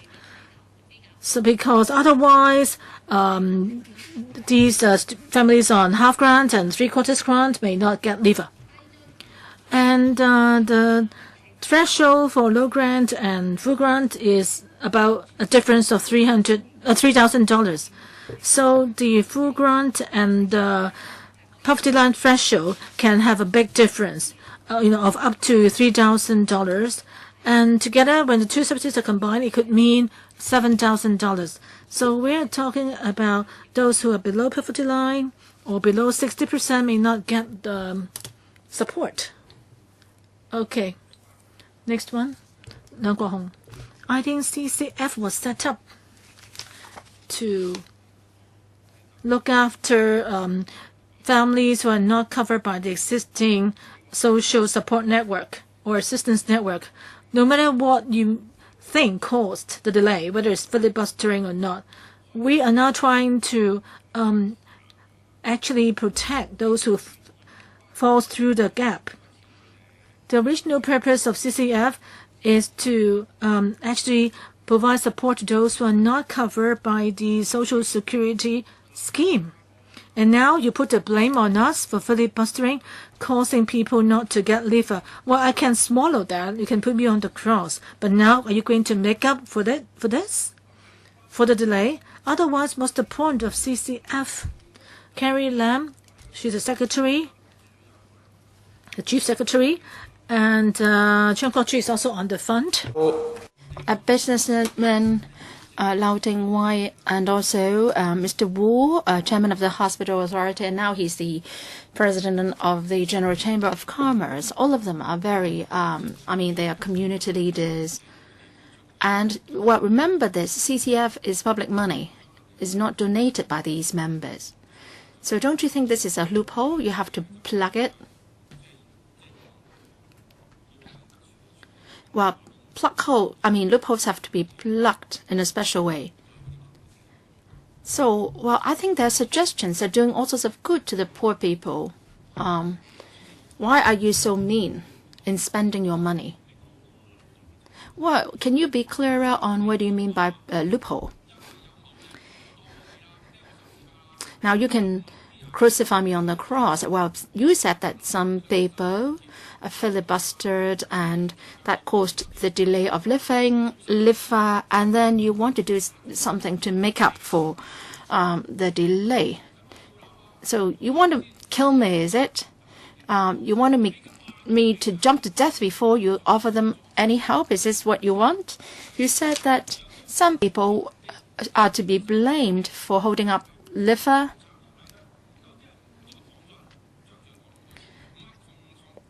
Well, we're not talk about whether people are poor or not. And it's just that people are working very hard and they are not getting good return. So you have to help them, and the CCF should be helping them. And these people were telling you that I'm not very poor, but still I'm in a plight. Can you help me out? There is a person living in subdivided units, $9,000 income, supporting for 3 people, and then he has to pay $3,200 for the rent. And I think CCF should be there to rescue people. Why should I empower the CCF to do the work? Because we believe that you would help the poor out. Mr. Young, clarification first. I have never mentioned the word filibustering in what I said today. So anyway, we've got a delay in LIFA on full half grant and kindergarten students. As I said, we will go back and talk to the CCF again. Last member, Mr. Leung Yu-chung, 2 minutes. I would like to thank the Undersecretary to take the subject back to the CCF for further discussion.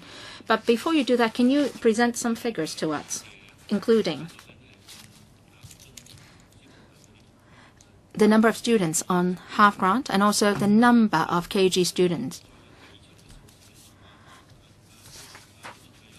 I have made some calculations with Peter Chung. It's not that you have to pay a huge extra sum to cover them. Around 300 million extra will be needed to benefit a lot more people and the families. So can you give us the figures? I think that can be afforded by CCF. Can we not have better coverage on for this scheme? Well, let me try to wrap up a bit. Just 1 point to supplement. And the my colleague has already given you the figures, which should be more or less right. And I think we have to make some calculations before we can, well, share with you our latest thinking. Well, CCF is scared that maybe a lot have to be spent. But if we're talking just about a small sum, then please consider it. The EDB should have all the figures, and I think it's easy to calculate the amount involved based on that. Now, we've got the fee remission scheme for KG children already, and the Undersecretary said that not every student will apply for fee remission. It's just that they would apply for fee remission when they exceeded the voucher scheme threshold. So the eligibility criteria may be the same as that for starts, but then not every eligible kindergarten child will apply for fee remission. There might be some sort of gap there, but anyway, the Undersecretary said that they would try as much as possible to help. So we should uphold that spirit, and you should consider helping students on half grant and also increase the amount of subsidy as well. Please go back and discuss this as soon as possible, because the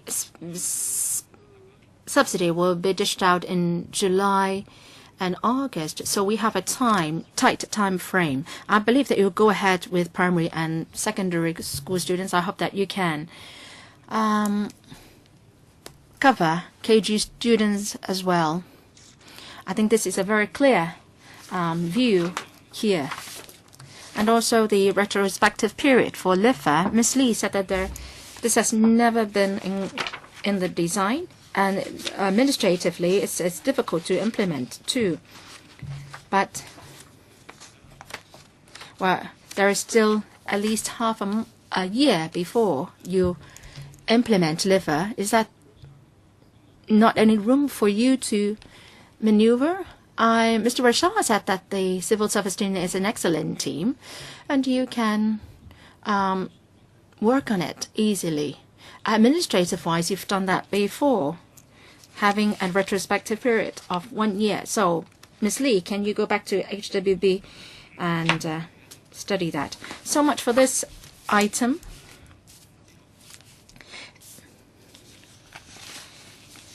If the government can provide us with the statistics later, then that would be best on LIFA and also special subsidy. Thank you, Deputations.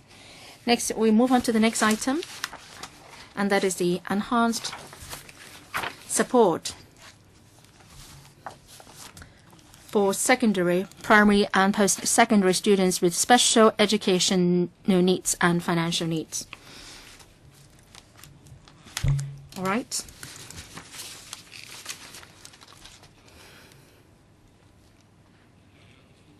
Mr. Kevin Yang will still be here, Mrs. Zhang will still be here, and also Ms. Hera Chum, PAS, from the Education Bureau. Mr. Yang, can you brief us on the paper? In 2015 policy address, the CE has raised enhanced support for ASEAN students. 2 projects are in the pipeline, and that is arranging for SENCO in ordinary schools. And that is to see how SENCO can help in implementing IE in schools. And the Integrated Education Panel at the LegCo has also carried out in-depth discussion on IE in schools, and they have raised that that can be done on a pilot basis. In selecting the schools for the project, we suggest that the number of financially needy students should account for at least 55% of the total number of students, so that we are helping those needy in real need. And also there should be at least 50 students with SEN in a school. So based on these criteria, there are 118 eligible schools. And the pilot scheme will cover all SEN students in those schools and not just those with financial needs. The program will commence from 2015-16 to 17-18, 3 years. And the amount involved will be $200 million. The second proposal of the CE is to enhance the academic expenses grant for students with the SEN in post-secondary programs.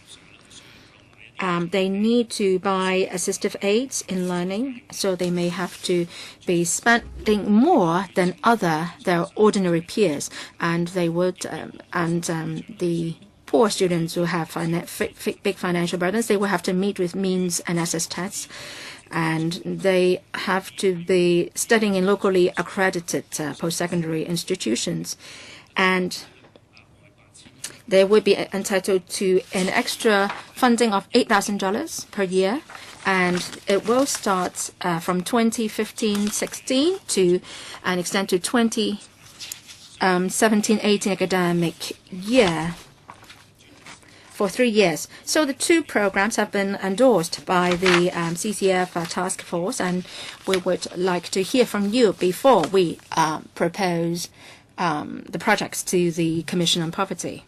So, members, any questions on this item?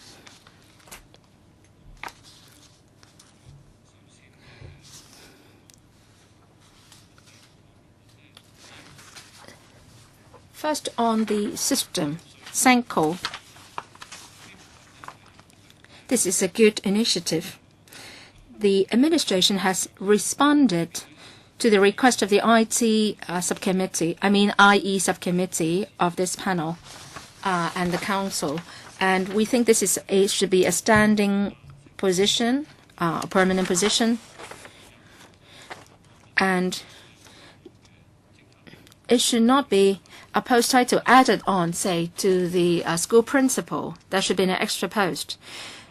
So the administration has responded to our request, but then it's not that all schools which have SEN students will be subsidized. I think the threshold proposed is rather high, over 50 SEN students, and also there is also a means test. And students on full grant or half grant should make up over 55% of all students in the school. Well, SEN students have special needs no matter whether they are rich or poor. Now, if a school doesn't have a lot of financially needy students, does it mean they don't have a need? That's definitely not the case. So I think this is a big loophole of the proposal. And also you're talking about an amount of annual midpoint salary of a teacher, and that is $400,000 to $500,000 per year. I think the SEN, the Senko should be a relatively experienced teacher, or else he would not be able to do his work.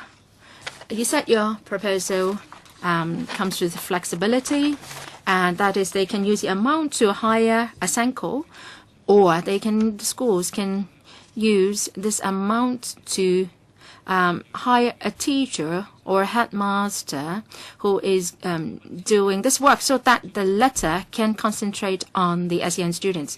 But then the amount is not adequate for the school to hire such a post. You're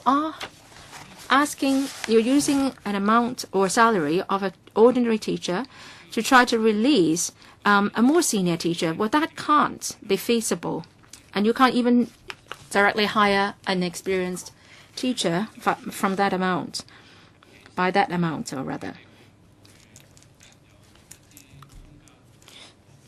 Is there any room for you to further relax that? And also in your 3-year trial period, can you not do a review ASAP so as to fine-tune the program? Chairman, as you said, this is just a pilot scheme. drawn up in response to the demand of the LegCo's Integrated Education Working Group.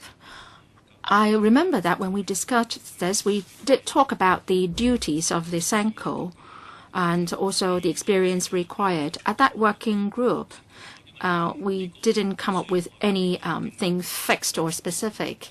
There is overseas experience to take reference from, but then if we are adopting a whole school approach to IE, we have to think about what functions the SENCO can play in such an environment. So that's why we come up with this pilot scheme. And after it has been implemented, we can get a clearer picture on the duties of the SENCO. What his background should be, what knowledge he should possess, and what should be his responsibility. So all these will be ascertained through the pilot program, we believe. And it is too premature to fix, say, whether his salary should be packed at the level of the vice principal or what. We also have to look at the teacher mix in the particular school. Maybe we can hire someone to take over the classes taught by this SENCO. We hope that through the 3-year pilot program, we can have a clear idea of what in future the SENCO can do, and will it really help with the integrated education, and what sort of qualifications should be expected from the post. And as for the means test, you're right. If you're talking about the long term, a coordinator for integrated education should not follow the practice of a means test, but we're asking CCF to carry out this pilot scheme. The purpose of which is, say, well, we're actually covering 10% of the 1,000 schools already, so it's quite a sizable pilot scheme. In choosing the 100-odd schools, we need to lay down some conditions.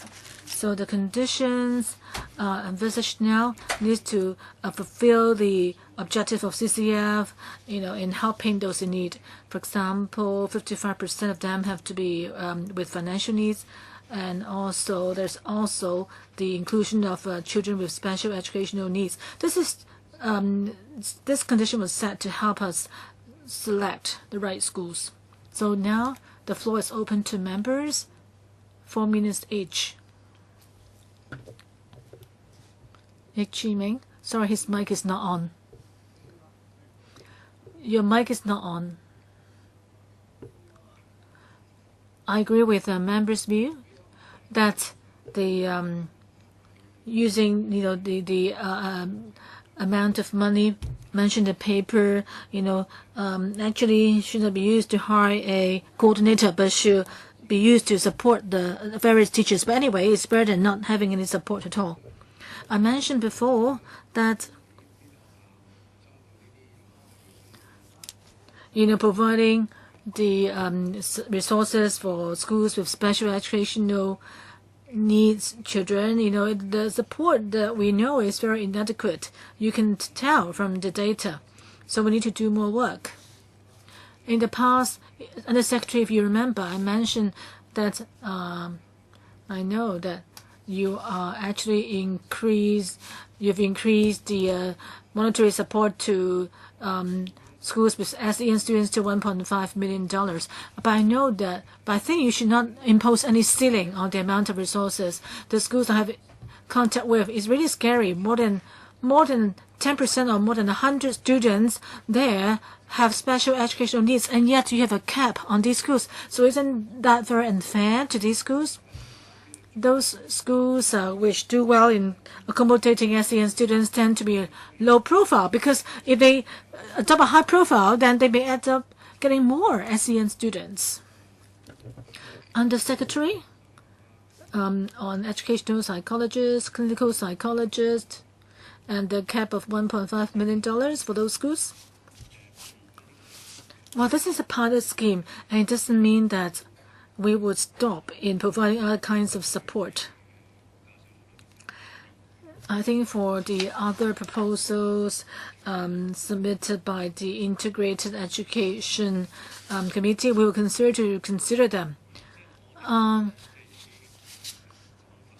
know there are some views that you should not have a cap, but on the other hand, there is the view that if you don't have a cap, then some schools will just keep on getting more SEN students, and then that would actually mean that integration no longer is needed because they can just keep getting SEN students and getting more resources. We set the cap so that schools would not keep getting SEN students, and that can help create the environment for integration. So of course, Mr. Yik, what you said, we'll consider and see whether there is really a need for a cap.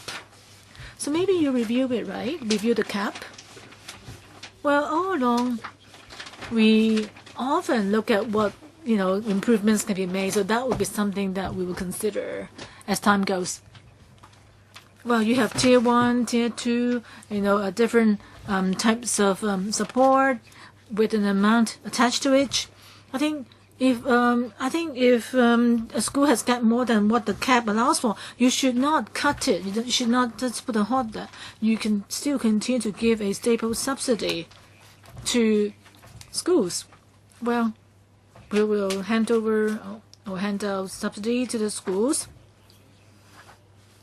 I think for many schools, they try to teach their students as best as they can, and they will not just deliberately want to get a certain group of students. But for schools that have more resources, or like secondary schools where the number of students have fallen, if concentrate SEN students in some schools, that would be worrying to us, and that's something that we need to consider as well. Peter Zhang. Thank you, Chairman. On Senko, the idea of Senko, since this is on a trial basis, for some schools with Senko as opposed to those without, a big difference can be found because we're talking about a support of 30,000 for SEN students, and now with Senko you can get hundreds of $1,000s more. Now you have coordinated to think of ways to make good use of the $13,000 support. So would the Education Bureau plan to engage in close cooperation with these schools to set up a model? Because it used to give them $13,000 to leave it to the school to use the money the way they like. Sometimes some schools use the resources in a better way. If you have a Senko there, then I'm sure the IEP, that is the Individualized Educational Plan, should be more comprehensive. Many people have said that, well, individual schools have IEP, but one school's IEP is different from another school's. So would the Education Bureau provide some sort of a standardized IEP and asking schools with Senko to follow that standardized model? If you have several models, then different schools can adopt different models. You can also try this out and not halfway through your trial not knowing what to do with the huge diversity in the sector. Under Secretary, well, we have 118 schools in mind. We'll need to get a support and agreement of this about 100 schools first. And in the coming 3 years, we'll follow these schools very closely because we want to really do a review, inviting foreign experts to teach these schools or to help them how to do some approaches or review their practices better. Our SENCO, proposed, as mentioned in paragraph 11, the work of SENCO is indeed to assume a leading role in implementing integrated education, for example, in helping teachers design the curriculum, encourage community participation, and use community resources. Whether IEP, because of SENCO, be required from schools, we don't think so. But we will look at this again. So once the experts arrive, we will discuss with them and see what we should do with IEP. But this SENCO, actually, we have separated SENCO from IEP. Whether everyone needs IEP, that's a different matter. It's not something related to the SENCO post. Okay, SEN, there are 3 tiers to SEN, but I'm sure, there are irregular IEPs now. But I think Peter Jun did make an important point. In overseas experience, it shows that IEP is a core. And because IEP really helps define the roles of various stakeholders. Okay, last one, Li Yan. Yes, in answering your question, why the threshold is set too high, and the answer we got was this is a pilot scheme. So the threshold, there needs to be screening, the threshold was set, and there'll be 100 schools involved. But this pilot scheme would last 3 years. That means other schools will need to wait for 3 years. But I query, say, if you want to introduce this scheme across the territory, is there a need for the scheme to last that long? I always think that after the pilot, we hope that it will result in something that is regularized. Now we have a huge surplus, and yet many projects are put on hold. Now, once you have a pilot scheme launched, and yet it's a scheme that will last 3 years, I think in 1 year you would know, what are the areas that need to be reviewed. So can you shorten the time of the pilot scheme before implementing it across the board? I really think 3 years is too long.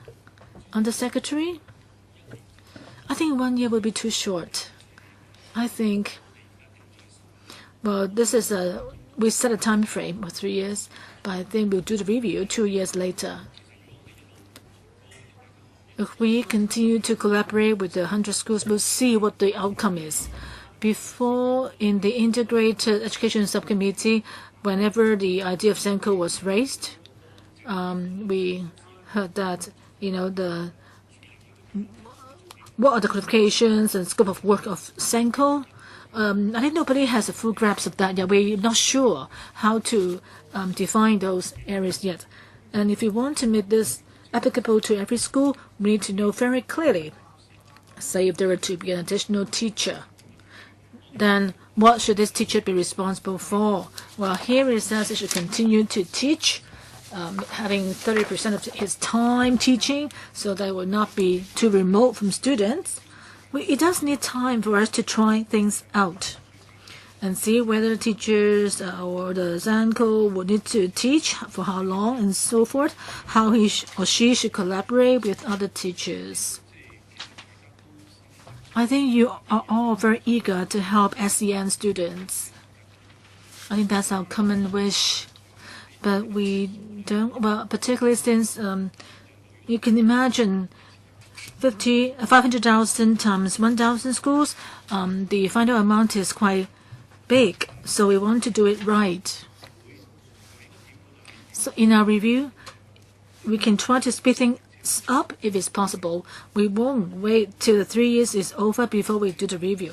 So once the scheme is running smoothly, at least the schools know, how to make use of SENCO, then we will move further. So, but with your attitude, I think there will be no need for the third runway at the airport. But sometimes you need so much time to weigh the pros and cons, and yet for other projects you can just put money into it without much thoughts. But anyway, I'm sure you won't answer this, but I think 3 years. Well, you said 2 years later there will be review, but still it will take 3 years in total. Can you carry out a review 1 year later and then in the 3rd year implement a new scheme? That at least can shorten the time needed to make this a regular provision. Can you make a pledge? Can you try to really expedite the scheme? Because it is effective, then it should be implemented across the territory. Yeah, can you make a pledge? I'll make a pledge that we'll try to do as fast as we can. We would not unnecessarily delay it till the end of the 3rd year. Okay, well, I think we do need to involve all schools with SEN schools. So please do a review as soon as possible, and please don't just keep talking, and CCF has to reserve the money for it. Yes, if this is a regular project, then we won't need support from the CCF. Yes, I mean, during the review, the pilot period, please reserve resources and make time for review. Okay, thank you. That's about it for this item. Next meeting, we will talk about children custody and care. For details, we will circulate information to members. That's it for today. Thank you.